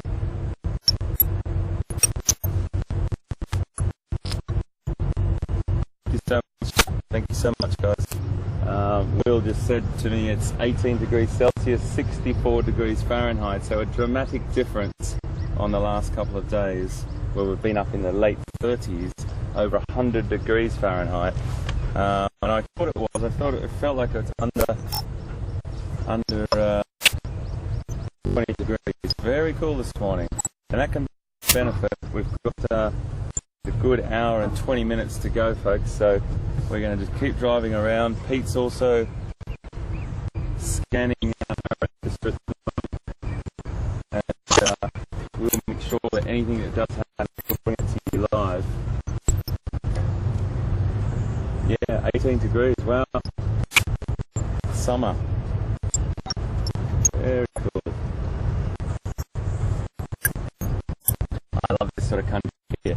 It's very leopard-esque, there's such a word. Leopard-esque country. It's just great cover, great little dry creek beds or river beds, and a really lovely location. We did see Mbula here, who knows?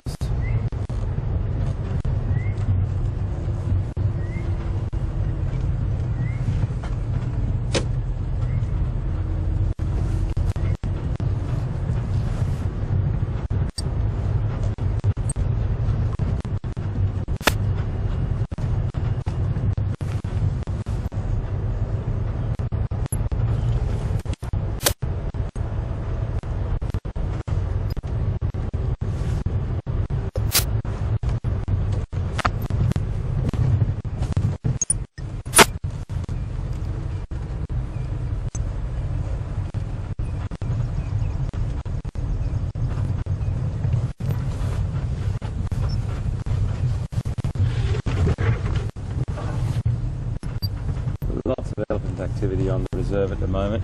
Pushing trees over on the road. We're driving around. We had to tow a tree off the road yesterday because we just couldn't get around it. A little bit tricky when the elephant's standing about 10 metres away from you, but hey, we did it. And he was very relaxed.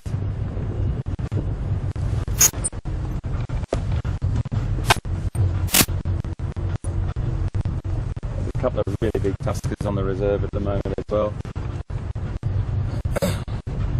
We saw one with a radio collar on yesterday that could be from very, very far away and could be is monitored by researchers working on a project monitoring elephant movement. So if we see him, we'll definitely stop and have a chat about him.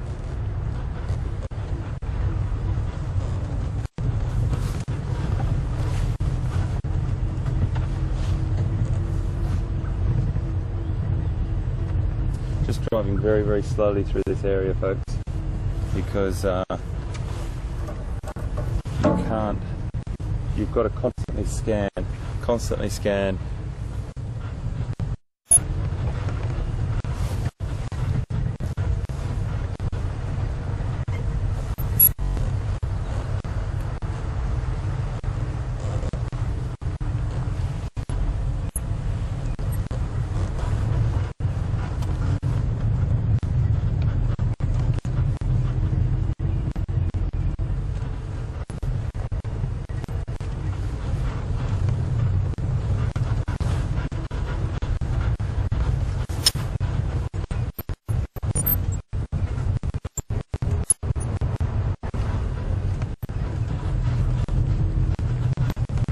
The aerial here, mate, please.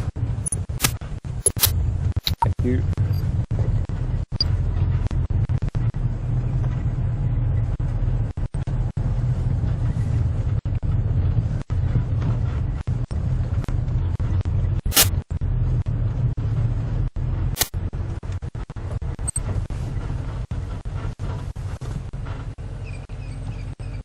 So, not a great deal happening here at the moment.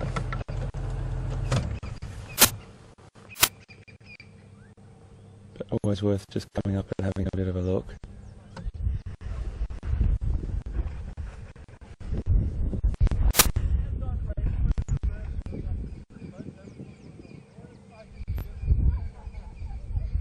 We've just got another vehicle just beyond the trees there. That's why I'm just sort of hanging here, because the great thing, or the thing that one should do, is if a guide has his clients or his guests at a water point having a nice cup of coffee or a cup of tea or something, they come here for the solitude, and you don't want to break that vision and park your vehicle right in front of their field of view. So we've just hidden behind these trees here. We've got a couple of hippo in here, a little bit of bird life happening, but I think we're going to move on and drive up a little bit further and go back into the reserve, because we are on a hunt for leopard.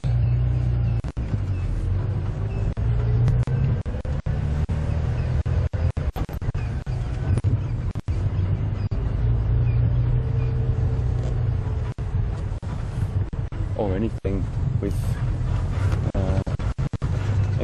that we come across, we will definitely have a look at. But leopard, particularly on after this morning. Lion, of course, you just don't know. I think they've moved through the reserve onto Arathusa. Wild dog, of course.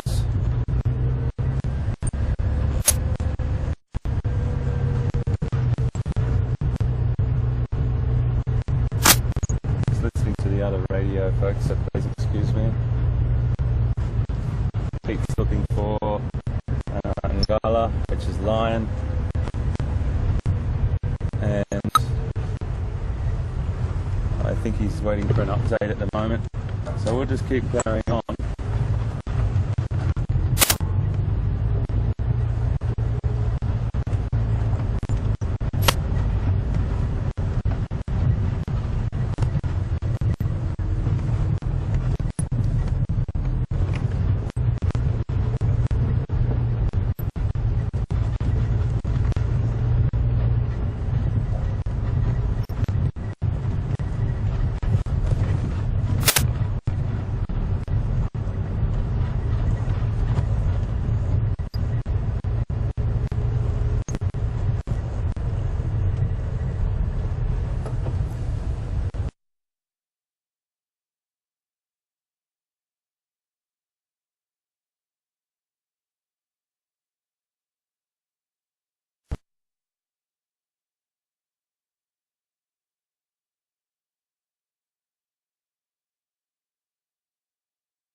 Sorry about that, folks.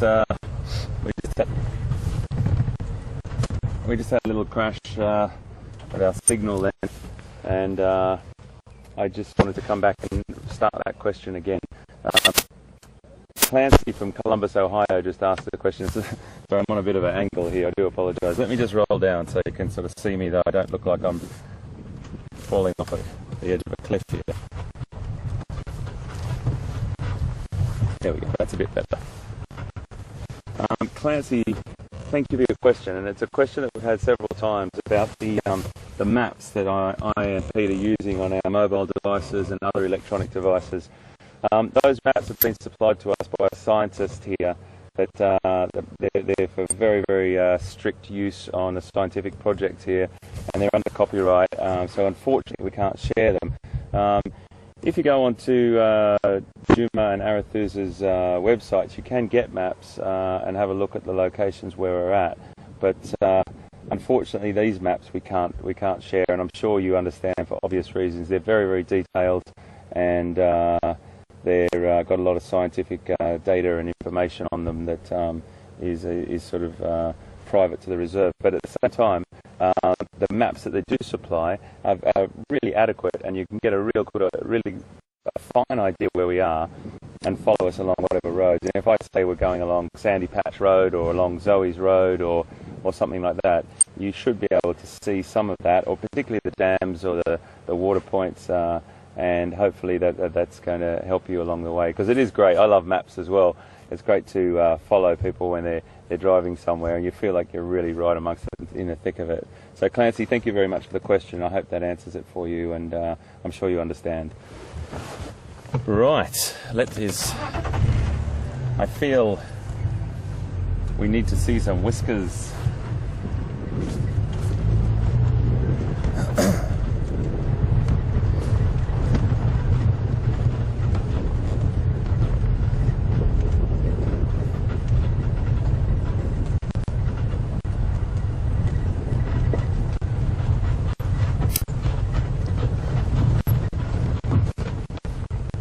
I don't think we'll be using this road too much when the rains come. That's going to be a fairly decent mud wallow down there.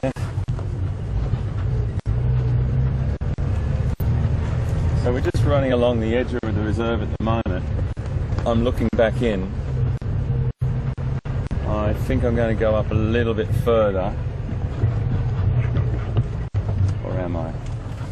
See, when I look down a road like that, a road like that, that looks like a road that we should travel down, my friend. Yes, it does, doesn't it? It goes round a corner. And when I see a road that goes round a corner, folks, I need to go down it. I can't see what's down there, so let's just have a little venture down here. A nice crisscross.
Leopard.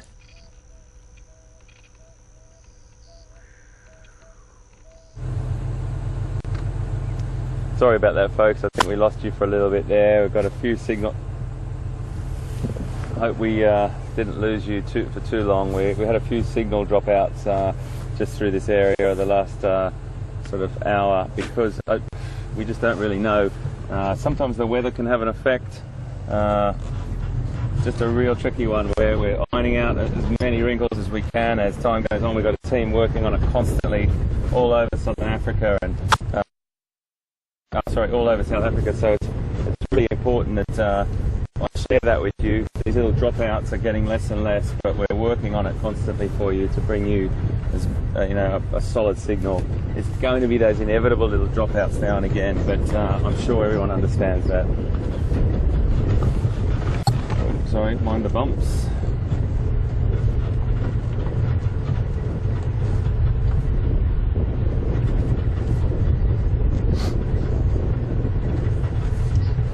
And if you've just joined us,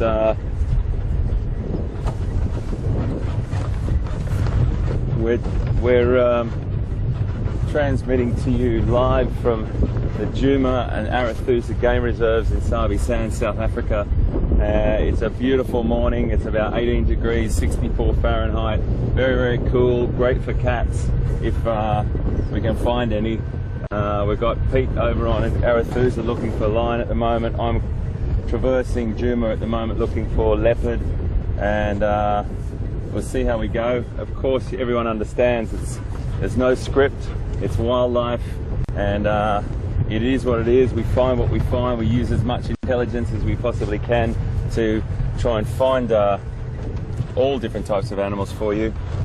Some mornings it's quiet, other mornings it's like yesterday.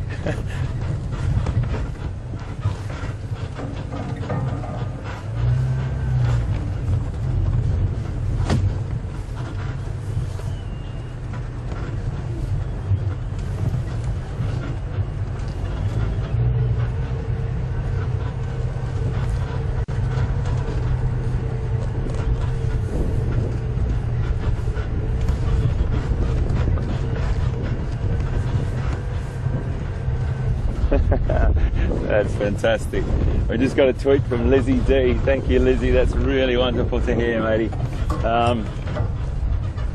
Lizzie D's on board with my my sort of old saying of you never know what's around the next corner. I've been saying that for a very, very long time because it's just true. In Africa, you can have driven around 10 times around a particular area, and before you know it, there's a leopard sitting on the road 10 minutes before you're going to finish back at close to base.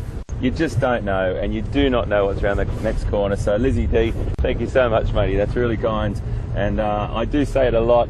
Hopefully it won't get too tiring, but it's a great thing to have in your spirit and soul to know that anything could be around the next corner. This is Africa, this is wild, and really, really lucky to be here. So thank you so much.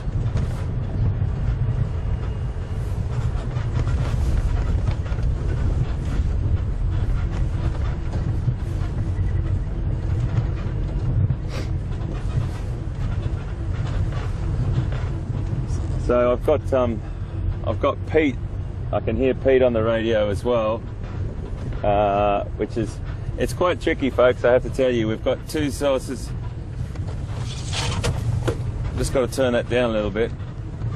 I've got two sends or two feeds of radio going on in my ear at the same time.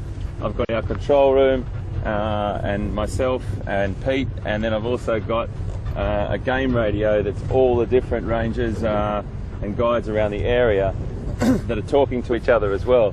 So it's a little bit like you really got to focus. So sometimes when I stop and I might be in the middle of something, it'll be because I'm listening to what's going on the radio. So I can hear Pete's trying to find Ngala, which is line, and he's talking to some of the other guides as well. So we'll definitely see how he goes over there. And as soon as we get onto it, we'll go straight to him. And yeah, fingers crossed there.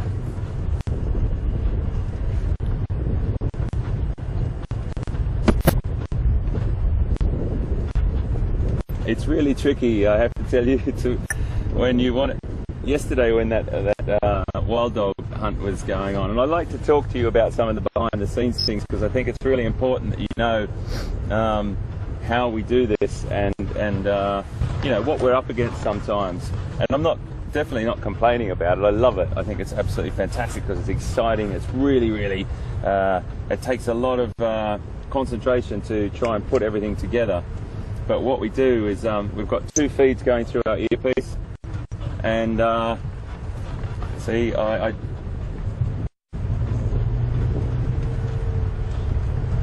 got a question coming through.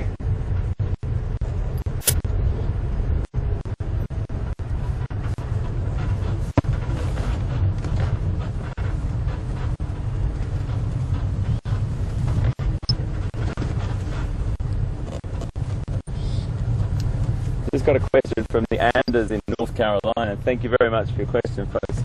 Are we hearing wind or thunder in the background? Sorry, is it thunder or just wind in the background? It's actually just wind. There's a bit of wind around this morning, folks, so what you're hearing is probably a little bit of a blowing sound on when we come out into these open areas. So apologies for that. We've got these little, what we call wind gags on the microphones, and they stop as much as we possibly can, but it does end up getting a little bit blowy sometimes. We've got some really old buff here. There's a boy over there, I think he's got his broken horn. It's a bit hard to see at the moment. I just want to try and see if he comes out. That's a beautiful big boy there. He's a cracker. Right, let's move back a bit for you there. Lots and lots of bachelors around at the moment.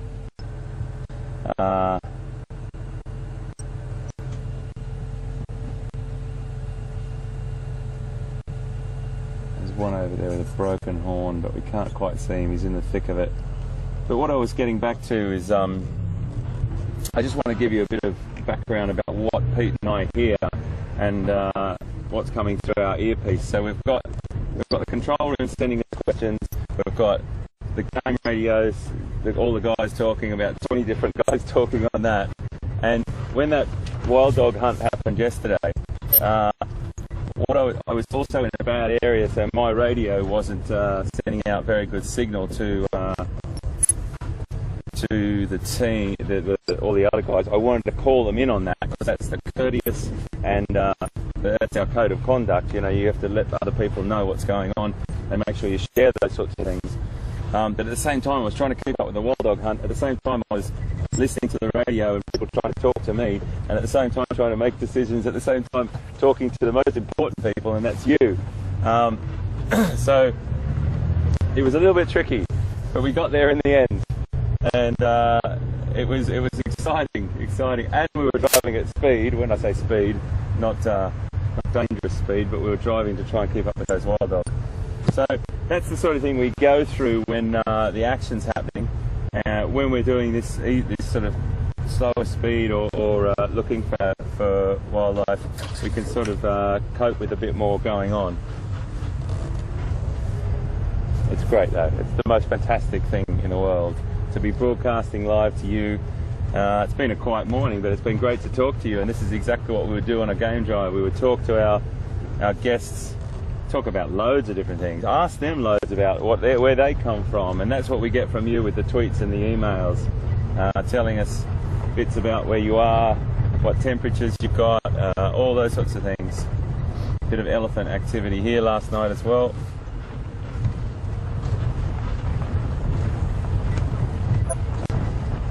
Maybe that's actually a few days old, that one. You can just tell by the leaves on the trees are a bit older. So we're just dropping down into a little riverine vegetation area here.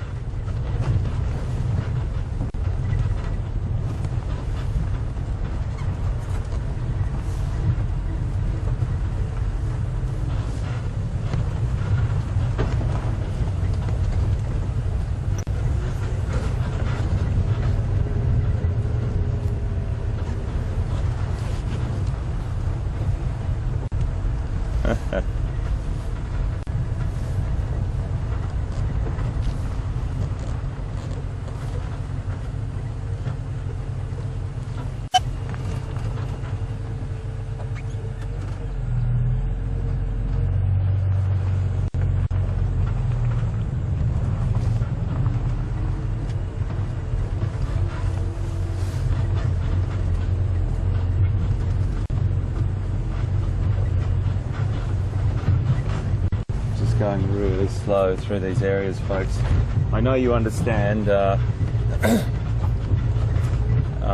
it does take time. It really does take time. Looking for leopard.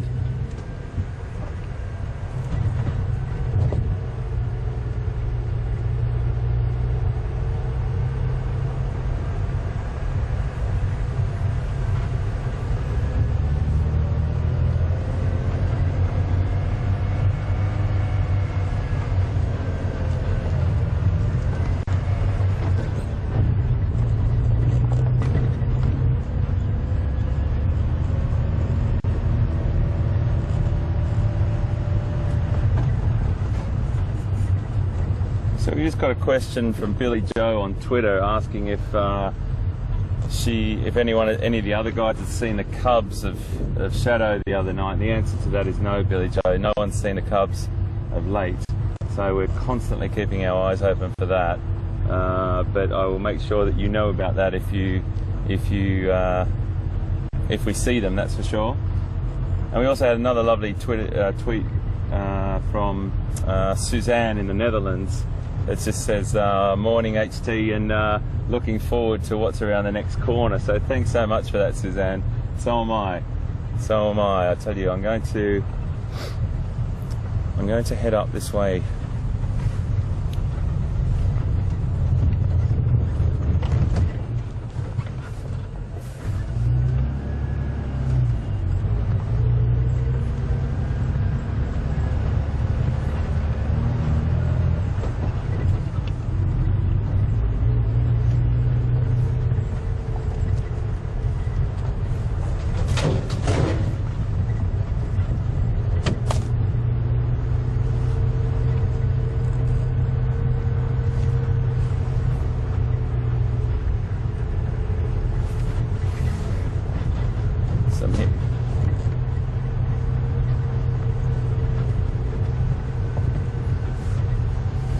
Just had a question from, this is a great one, Savannah, living in Savannah, Georgia.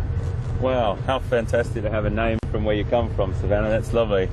Savannah, you're asking about whether we've seen the white baby elephant and it was seen last October, and the answer to that is no. I haven't seen or heard anything about that individual. So if you do hear anything, of course we'll bring it to you. But the answer to that is no, Savannah, unfortunately. Just cruising up now the back of the area that I saw the wild dog yesterday, and it's quite a sort of prolific game area. There's lots of elephant around here, and it's sort of Karula's, the back end of Karula's area, territory. So we might see if we can see any tracks or spoor on the road. This sort of area here is very difficult to see tracks, but if you've got sand, you can get a much better handle on any tracks that are there.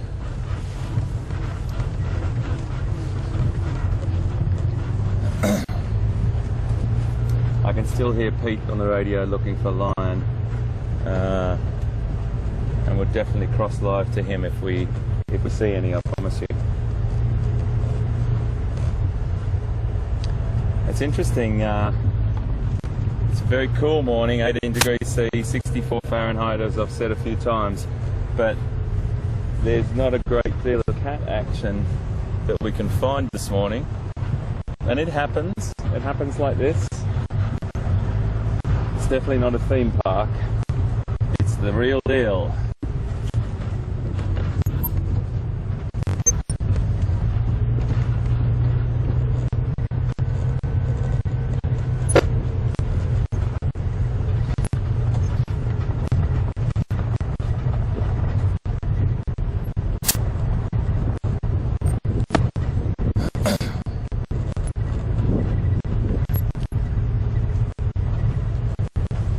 We were going to have a chat with you last night when we came back, and we tried to get all set up, but the rains just came down so quickly, and it was coming in under cover, and all the equipment was getting getting spray on it and rain, so we will try and come to you for like a sort of a side chat if we possibly can. The weather is really important to us. It's really one of the governing factors of what we do. It's also a governing factor with wildlife that it really does depend on the temperature on. So, and there's always exceptions to the rule as well. One would think that these cooler mornings like this, you would see a lot more cat or predator action. But it happens, it's fine. We've got a good amount of time with you here, folks, in this beautiful place, so we're really looking forward to you sticking with us and building some great relationships with you on social media, and also having you on board with us, just viewing, coming out in the back of the vehicle with us. It's just great. Building up to Big Cat Week on Nat Geo as well, on the 29th of November, which is going to be very, very exciting.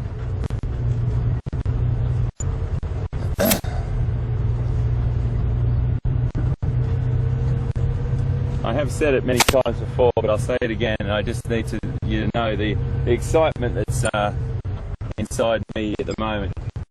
I feel like I've been reborn when it comes to television. I've been really fortunate to make some great, well, what I think are great anyway, you might not, but I think some great documentaries around the world. I've worked in Afghanistan, I've worked in numerous, like 20 different African countries and about 53 countries all over the world with National Geographic. But working with Wild Earth on this project with Nat Geo is probably one of the most exciting things I've ever done, and it's because of you. It's because of you right there now, listening and being on the back of the vehicle with me. I can't describe in words how exciting that is and the feeling that I've got. It's just great.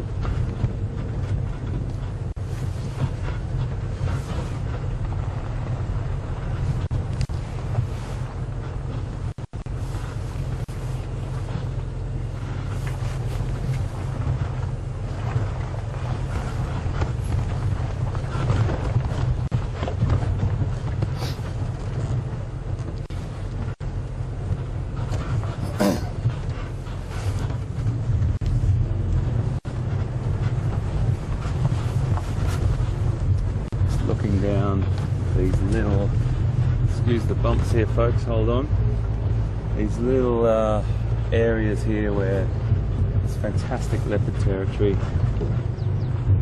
It's a bit quiet, but we will carry on, I promise you. Sorry about the bumps, everyone.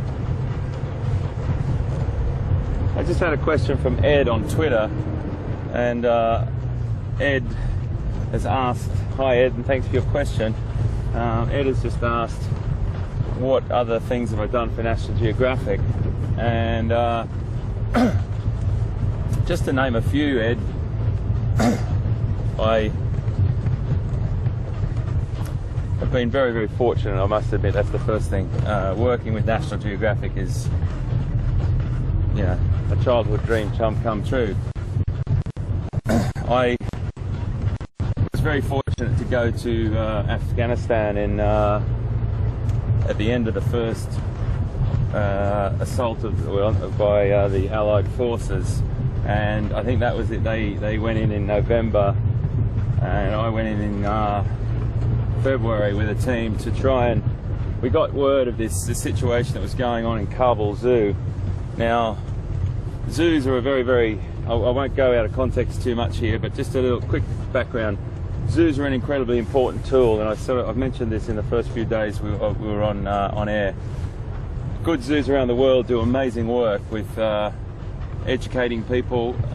They do incredible work in conservation projects. They've got scientific teams out all over the world, and they're also a place for recreation. Okay, they might not be everyone's bag, but they are there, and the good zoos do an incredible job. Obviously, Kabul Zoo wasn't going to be a great place, and what I'd seen and what I'd heard, but the animals there needed to be assisted. So I went across with a team and we translocated or moved the animals. We rebuilt some of the facilities in the zoo and translocated some of the animals, particularly an Asiatic bear and some Asiatic wolves. And unfortunately there was a lion there that he shouldn't have been alive anyway. And then when I say that, he was well past his age. He was about 26. And he unfortunately had some terrible things done to him. Anyway, moving on, he passed away whilst we were there, and that was probably the best thing. And then we moved him into better facilities. We moved the other animals into better facilities. That was an incredible experience, and I really did learn a lot from that. So that was one of the things. I recently did a series on Nat Geo called Hunters of the Lost World. Wherever you are in the world, it also it's got another name, and it's called Manhunt. And basically it was me going out and staying with 4 different tribes around the world. One in Vanuatu, on a place called Tanner Island, the Namal tribe. The San Bushmen in Namibia, South Africa, which was ultimate for me. The Baka Pygmies, or forest people, in Cameroon, and the Jahai, extremely like the best blowpipe hunters in the world. Now, please don't get me wrong, that hunting situation was documented for the need to know about how subsistence people live off their land, and that's a very, very important thing that we need to understand. They survive off their community, their habitat. So I was going around with them, learning all the tricks that they have to get close to these animals, so I could take better photographs, basically, and also to be with these people and understand their spiritual connection with the habitats that they lived in. It was quite an extraordinary experience, I have to say, and that's called Hunters of the Lost World. And there's loads of other ones back into the, back into the late 90s, which probably really embarrassing ones of me in tight shorts and t-shirts and ridiculously strong accents that people couldn't understand. So yes, as you get older, you start to lose all your embarrassment and just know that what you did was in the past, and hopefully what we're doing now is a little bit easier to watch. But generally speaking, it's been an incredible journey.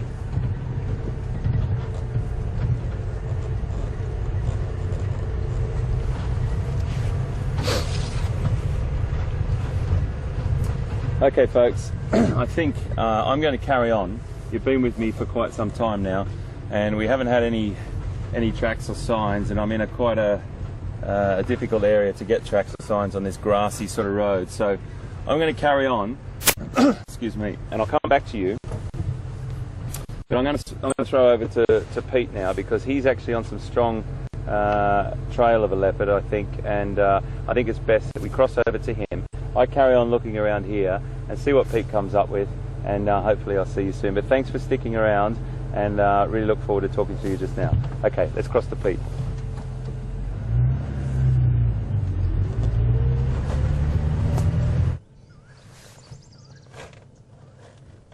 Well, welcome back with us this side. Hope you had a nice time with HT. You saw some buffalo and a bit of this and that and some questions. Always nice to have a chat.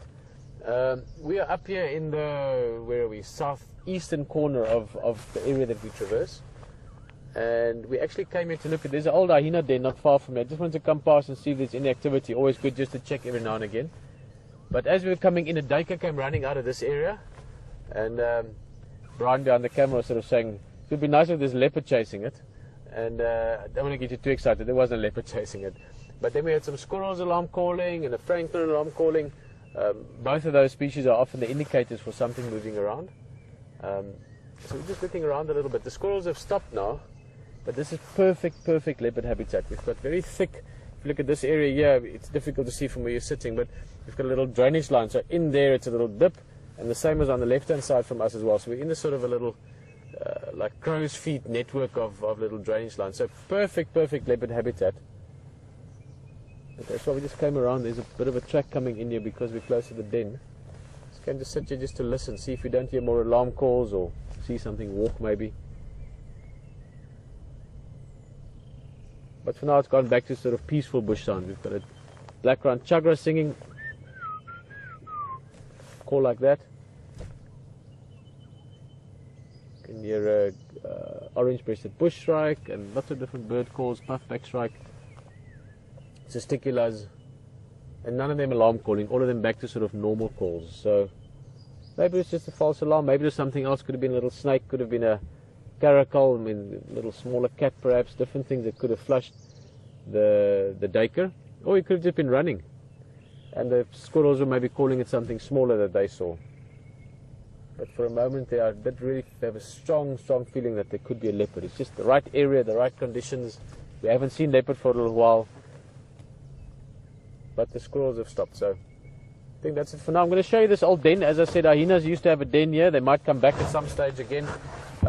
Also wild dogs used to den in the same place, but we'll talk about it when we look at it.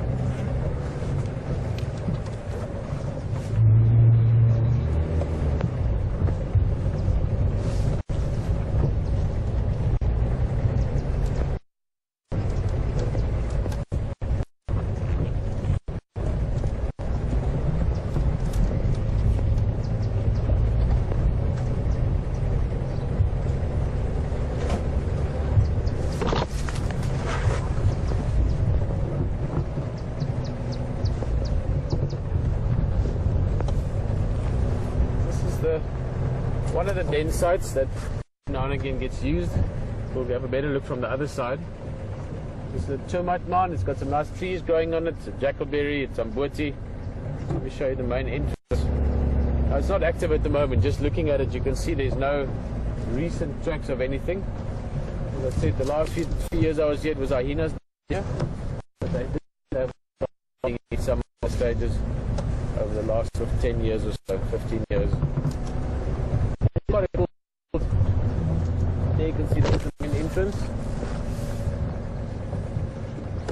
Now that still looks, how shall I put it, sporadically active. In other words, you will still find most likely porcupines using it sometimes, warthogs perhaps.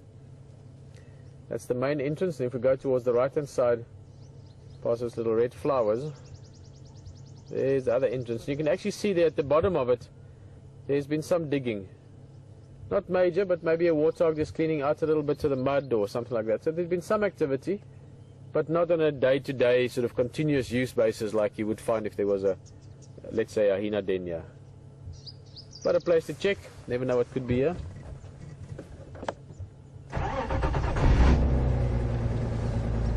We're going to continue up Cheetah Cut Line. I'm going to slowly make my way towards Buffelshoek Dam. Oh, bumpy.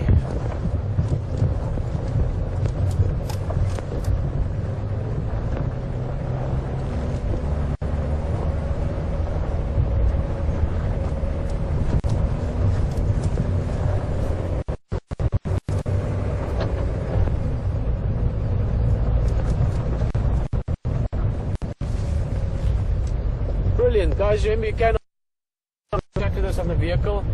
You can email questions to Wild Earth or questions@wildearth.tv, or you can use Twitter, #Safari Live. Hello, Rita. Rita Gilmore just tweeted us asking if this will still be streamed live onto the internet during Big Cat Week, and yes, it will be.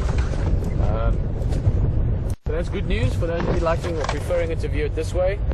It's just good news for me. The more people that can join us and drive, the better, and hopefully the more of this we can do with you all around. Rita also, if you do follow it online, is on the Big Cat Week on Nat Geo on the TV channel. There will be a few ad breaks and things like that, which very uncommon for television. There's a little bit of leeway. So if Karula is about to catch an impala, Will can actually hold back the adverts, which is very, very cool to know, but obviously within reason. But on the internet side of things, it'll continuously stream, so that would be one of the ways to stick with us through whatever happens. Ooh, let me try and even out for you there. That's a giraffe or a giraffe, depending on where you're from. More specifically, this is a southern giraffe. I'm just thinking, I'm not exactly sure exactly which route HD did this morning, but I think he was heading this way, and I know he saw a few buffalo. I can see a few buffalo right in the distance. We'll show you just now. You can't really see them very well. So he might have actually been up here a bit earlier today.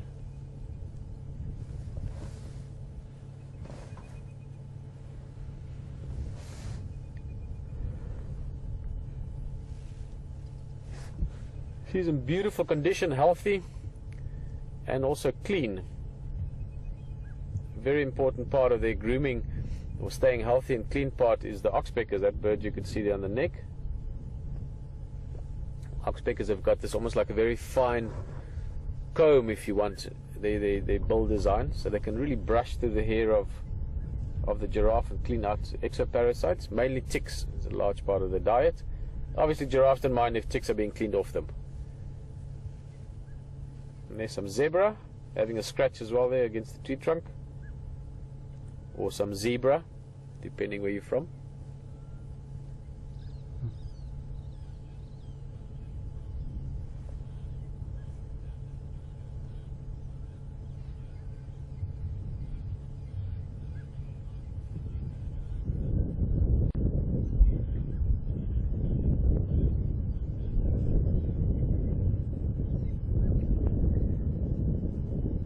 Well, Raf, just asking what that little bird is, as we just mentioned. I'm sure you heard it as we talked about it.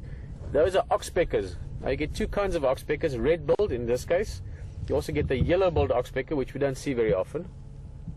But they are specialists. They are specifically evolved, or they specifically feed off large mammals. So things like buffalo, giraffe, zebra, or buffalo, giraffe, zebra, depending where you're from. Raf, you're from Athens, Georgia. Which I was going to say, that could be a few different places. But I presume that is, well, I know that is Athens, Georgia, United States. Not Athens and Georgia, Europe.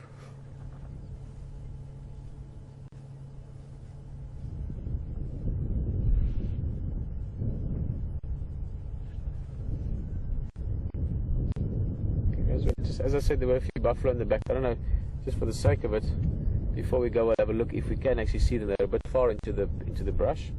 Beautiful long tail as well. Look at that tail. Keep in mind, a giraffe, this is not a particularly big female. She's a sort of a medium-sized, very good condition giraffe female. Long tail, long hair on the tail, very important. You can see they're swishing around the ankles. Very important to clean, chase away flies and things like that. So tails are important tools for animals.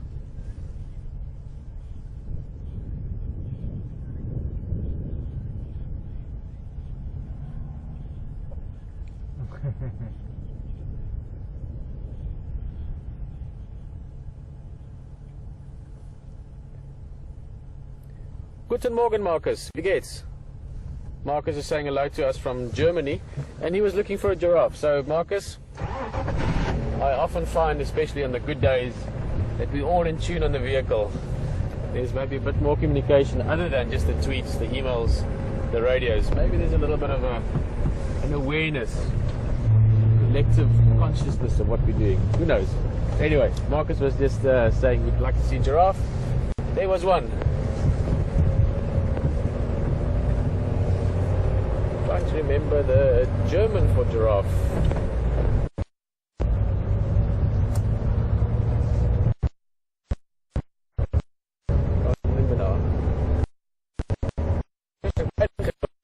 Nicht so schön, but ich verstehe ganz schön.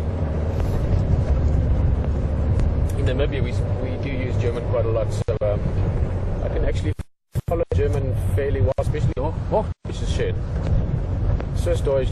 I always say if I hear a language streets and I've got no idea what it is. I know Swiss German.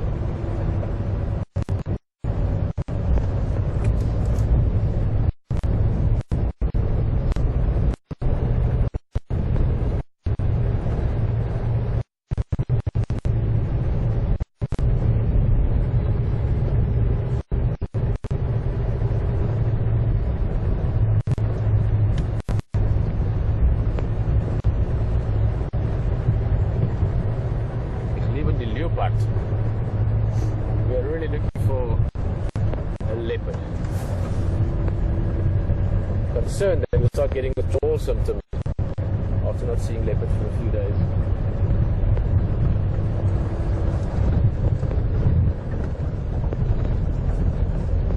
And normally when there's certain leopards that stick around areas like quarantine male, Karula to an extent.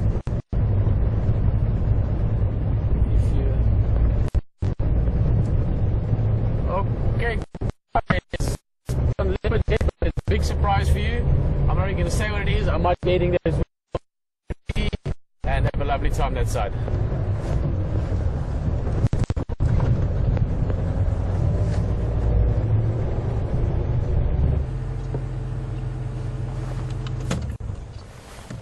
Well, yes, just came around the corner. What's around the next corner? We've got lion. Now, I can see a male, a young male, and a female lying down over here.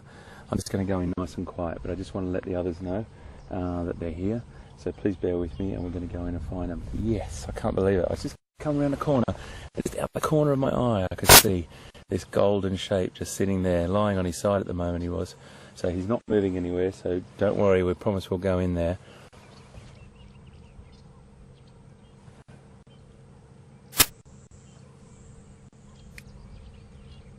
Peter, do you copy?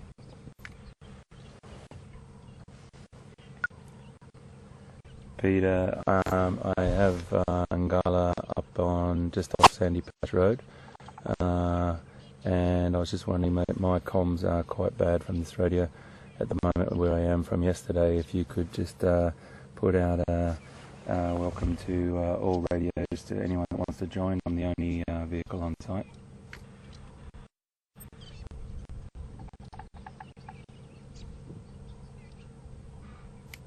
Did you copy that, Pete?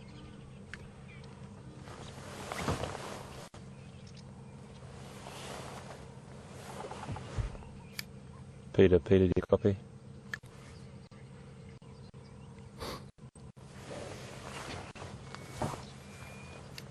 Control, do you copy? Just move up a little bit for you folks so you can get a little look at them. Right there.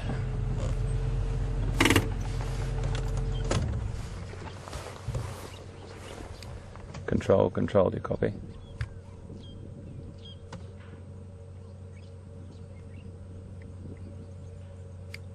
Control, do you copy?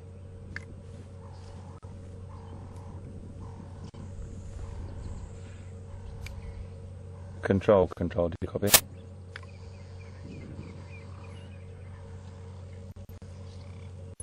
Control, I can't hear Pete at all. I was wondering if you could get a message to him for me, please. Just to let him know that I'm with Ngala on Sandy Patch Road, and if he can put a message out to all radios to join. I'm the only vehicle on location at the moment. Over.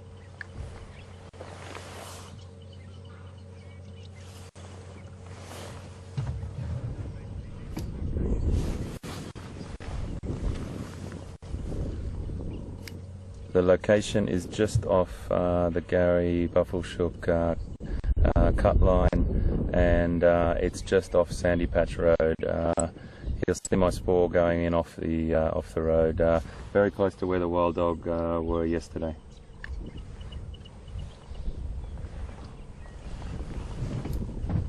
Okay, everyone, we're going in.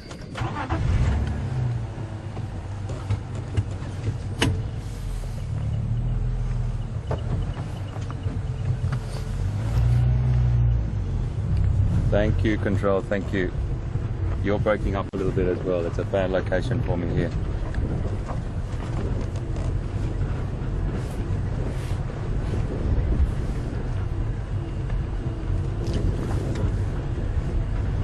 We're just going to go in very gently, very gently.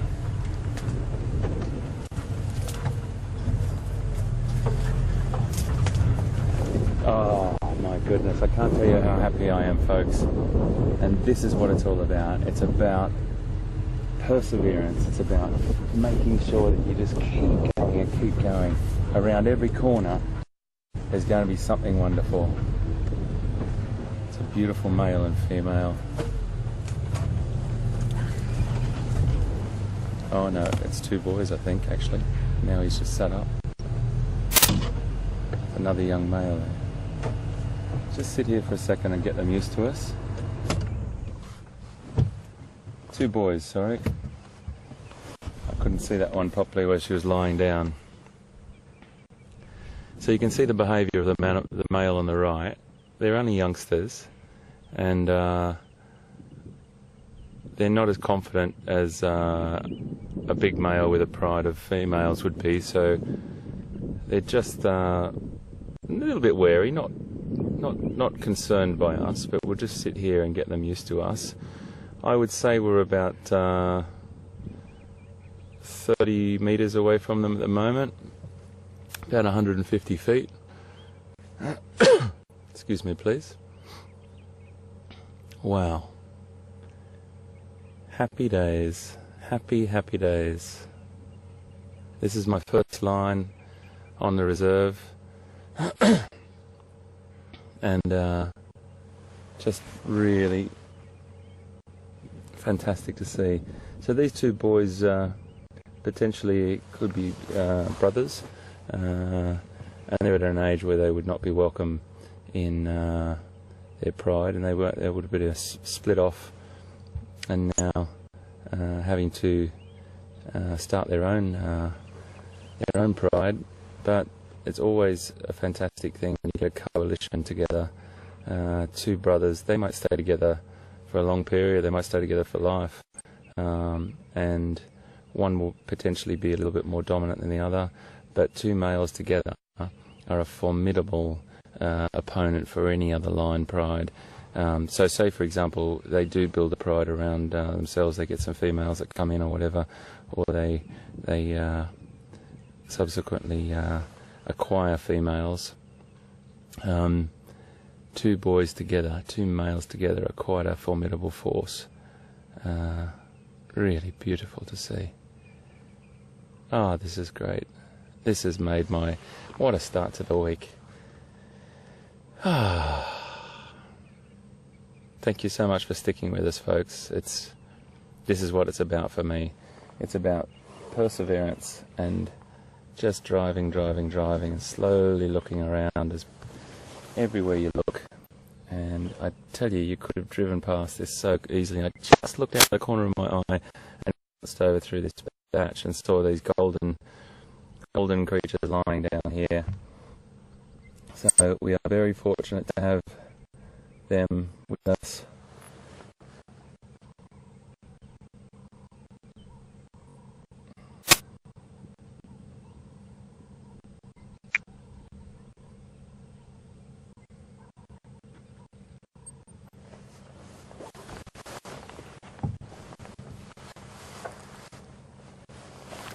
I'm just going to try and talk to Pete, folks, so please excuse me if you hear some radio chatter in the background.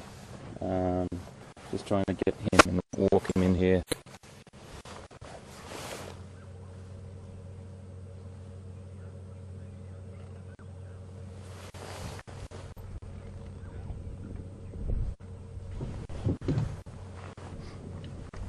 Thank you so much, Control.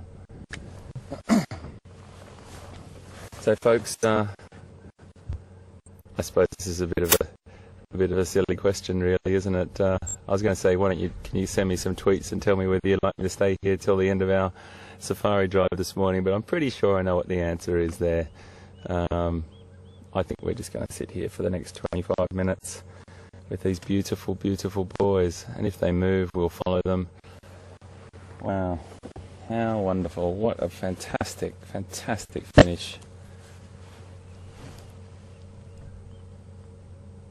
Oh yeah, beautiful boys. Perfect condition. There's a little scar on the left hand, the right hand side. Well, it's the left hand of us looking at it, but the right hand side of the one on the right's face. He's got quite a distinctive scar there, I'll remember that. Again, I have to learn these lines, and I'm not sure if Pete will know who these two individuals are. They may have broken off from another pride since he's been here. Just looking at the mane on that animal on the right and wondering whether that little red patch is actually a bit of a mark from a scuffle or whether he's just been lying on it. I'm looking through my binoculars at the moment, and it looks like a little bit of hair's been ripped out there, and that will happen. That mane is exactly doing its job. It's to protect that sort of that colourful tawny sort of mane is there specifically for protection around the neck and to make them look bigger and more huge. And when you I'm sure you've all seen an adult male lion and with that magnificent, majestic mane around their head, protect their neck and head when they're fighting. When they do fight, they lose chunks of hair, that's for sure. I've been driving through the bush in Namibia actually, and come across a huge piece of activity on the road where it's the remnants of it, so it's all the spoor from a fight by two lions, and there was lion mane hair everywhere, all over the road, and it was quite extraordinary to see. So they do lose a fair bit of it when they're in one of those fierce battles. The reason why I'm staying back this far at the moment, folks, is these two boys are not as confident, probably, as an adult male with females. And as I saw as I drove up there, his behaviour, the one on the right, he dropped his head right down low, and we wanted to make sure that we just didn't disturb them. Respectful distance we are away from them. And if we do go any closer, I do suspect they'll actually get up and move. So it's great that they're sitting up. Normally we see them flat out on the ground at this time of the morning. But again, because of our sort of 18 degree Celsius, 64 Fahrenheit temperature, we have a superb encounter with these two beautiful, beautiful young males.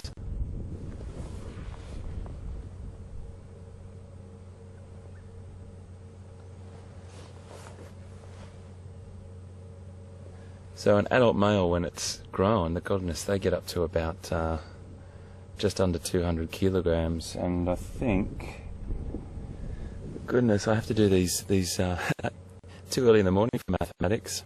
I think it's about 400 and just over 400 pounds or something. I'm having a guess, roughly. But the record, I'm pretty sure the record is a Namibian lion, and he was over 500 pounds.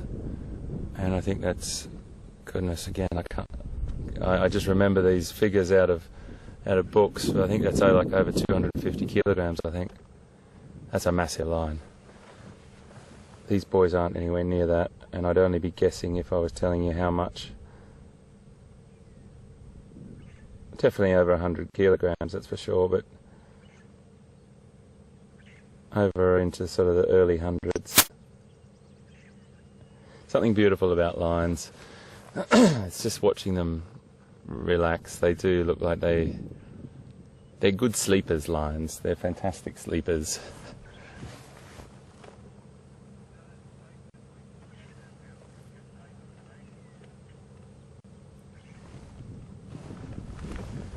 I'm just going to edge a little bit closer. They seem to be... I'm just going to move in a little bit closer. I'll just see what the behaviour is like when I start the vehicle. That looks pretty good to me. Just watch what he does.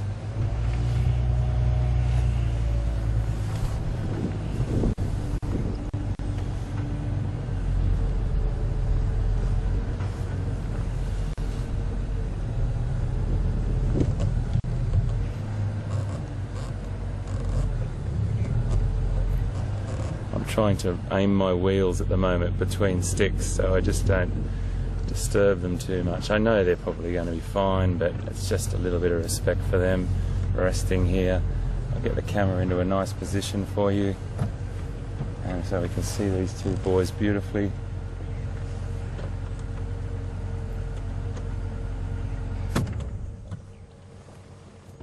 That's what we like. That's what we like a lot.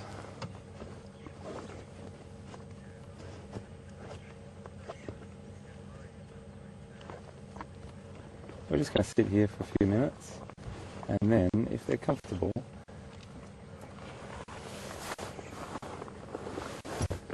I'm just taking my camera out, folks, so I do apologise for all the sort of rustling about, but I just want to get some documents. For me, taking photos is not just about the enjoyment of taking photos, but for me in this position we're in, every time I get a big cat or a predator of any description, taking photographs is so important, because I get to document the actual facial markings. I just got Pete on the radio, folks, so just please bear with me. Peter, do you copy?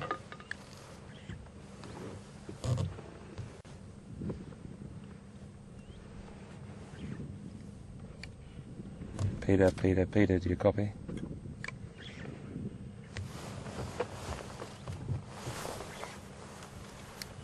Peter, do you copy?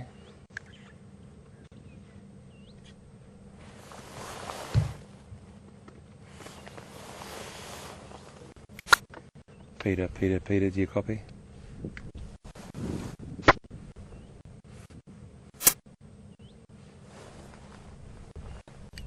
Control, do you copy?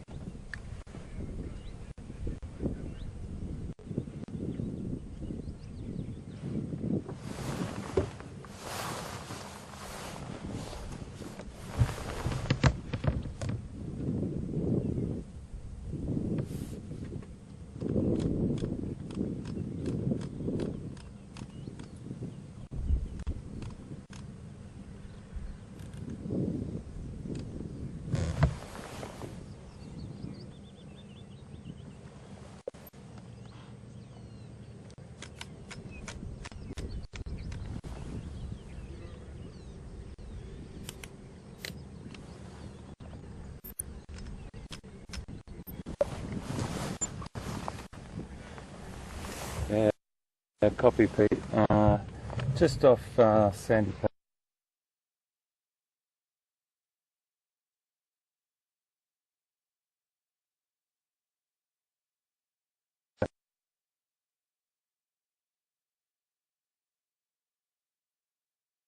You'll see me, mate.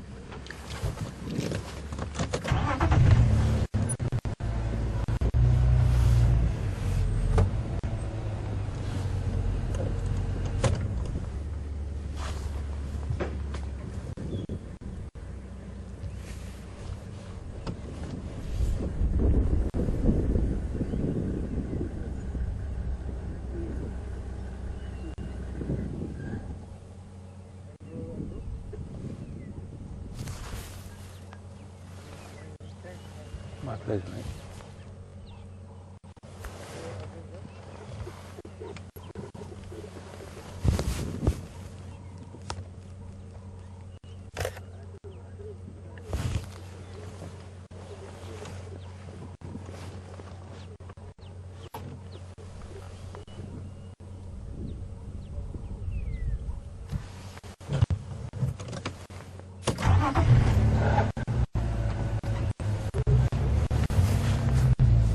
Exit. Just going to go around the other side.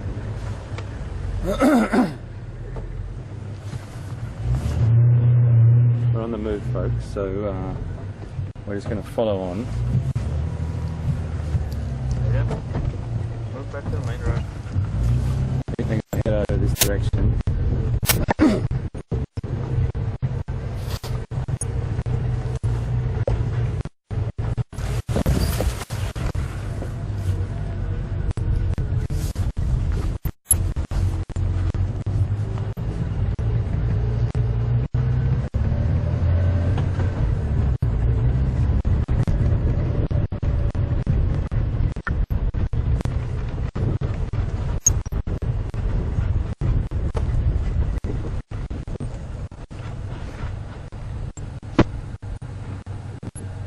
see them?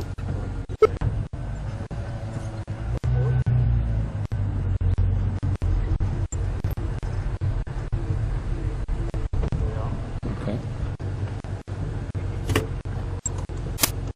So we've got, sorry, should give him a bit of privacy there. Anyway, they're on the move through here. That's a beautiful shot, isn't it?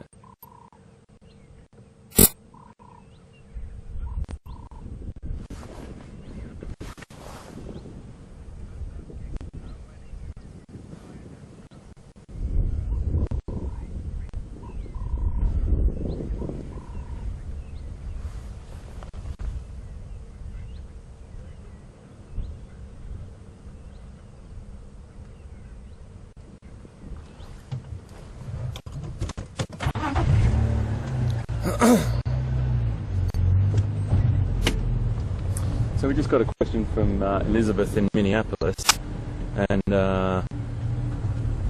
she wants to know how many cubs is in a normal litter, and the answer to that, Elizabeth, is about 3 to 4, and the mortality rate is quite high.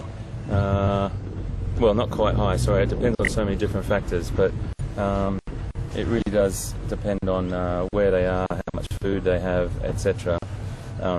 And also what other threats, like what other line prods are around, and there's loads of other things. Just trying to give you a couple of good images here. Oh, he's just sat down just there. Okay, we can fix that. Okay, so that's a nice location.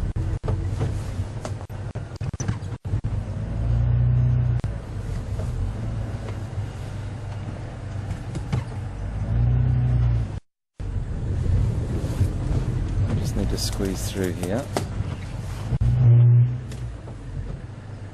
It's a little bit tricky through here, guys, so bear with me.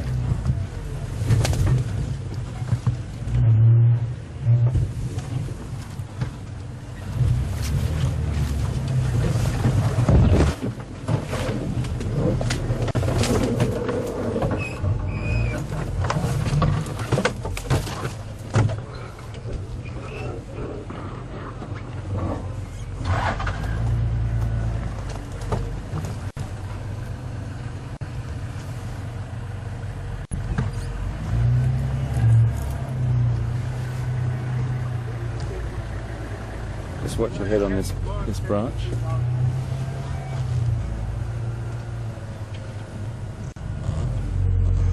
Get up nice and close here.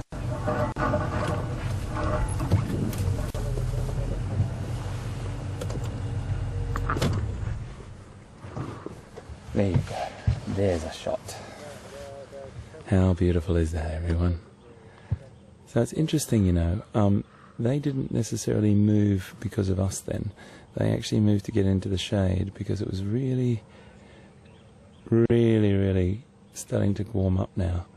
I just want to make sure Pete's aware of where we are, so please excuse me for a second, folks. I'm just going to talk to Control. Control, do you copy?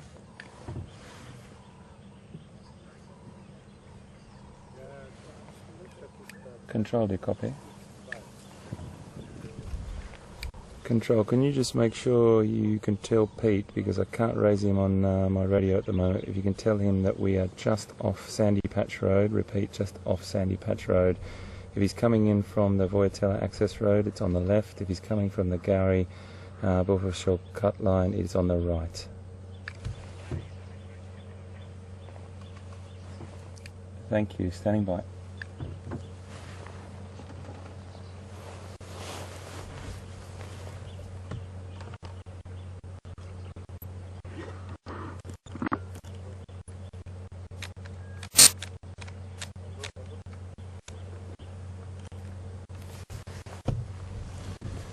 So folks, we're just going to stay and sit with these guys for a while. We've got 10 minutes to go, and I think this is a beautiful way to finish today. Absolutely superb. Beautiful, beautiful creatures.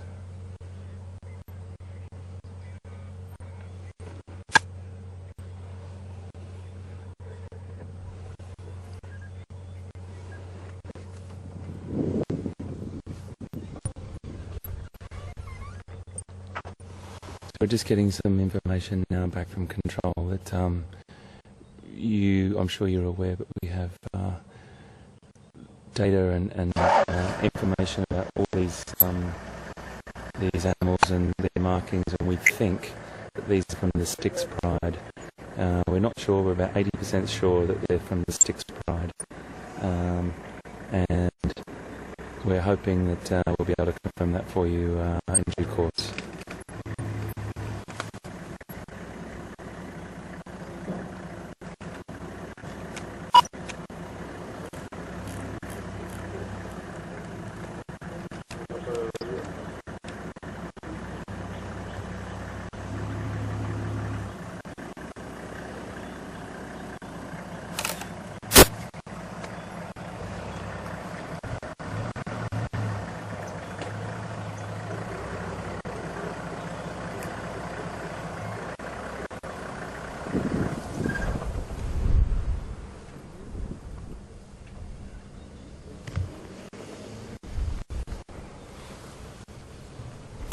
Here comes Pete, which is great. That's really what I wanted as well. So Tex and one of the fantastic guides and his crew are all here, and Pete's on his way. I can hear him just now. And we'll finish with these two beautiful creatures today. So if they're from the Styx Pride, I'll be interested to know last time they were seen whether they were still tolerated by the dominant male or whether they've split off to form their own, or what the situation is. I just want to get a bit of history on them again. I've read about the Styx Pride, but I just need to know a little bit more about them and why these two males are off by themselves now.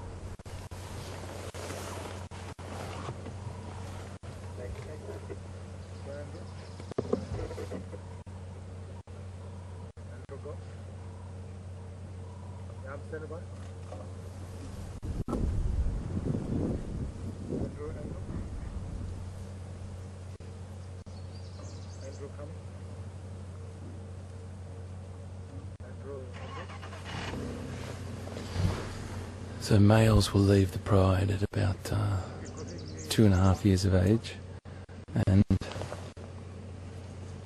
they will then go off and try and gain or acquire another pride, or build a pride, either through competition or sometimes it's very, very interesting because a single female might be thrown out, or there could be a tragedy occur where she's ends up being by herself. You just don't know, but there's lots of different variations, and basically it just depends on what happens in the future.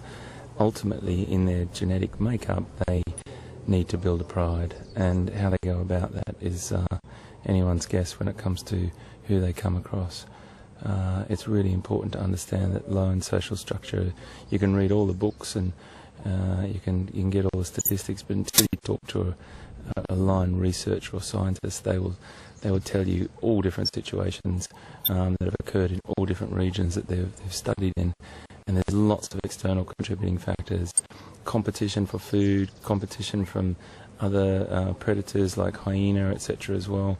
It just depends on so many things. There's loads of different variables to it, but ultimately we're with two sub-adult males. They haven't got their full manes yet, but they're definitely formidable creatures, that's for sure, and they will be building their own pride eventually. But a fantastic hunting team, that's for sure. Really good. You've got a couple of 100 kilograms there of pure, powerful hunting muscle.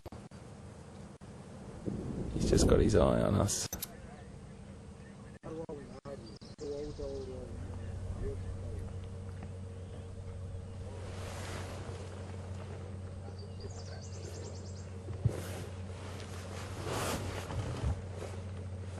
me to turn. Close. Do it from that side. Looking straight at me. It's that line look. There's something about a line look that, yes, makes you know you're alive.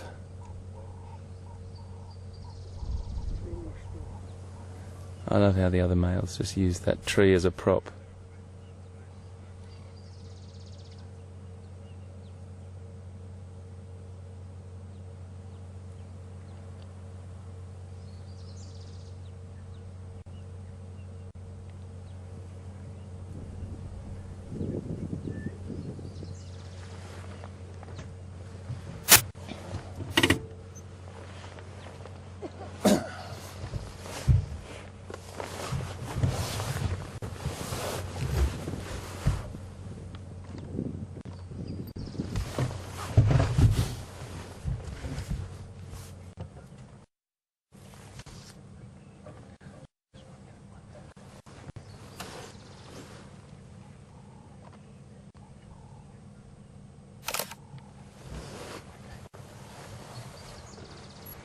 Okay folks, well we're going to leave it now. I just want to say thank you for being with us this morning.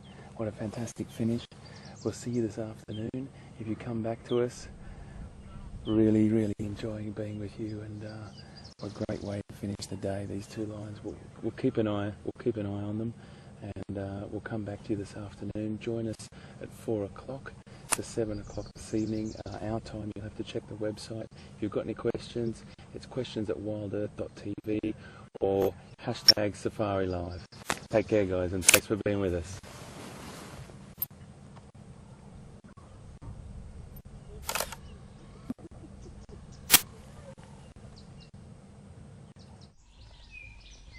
Start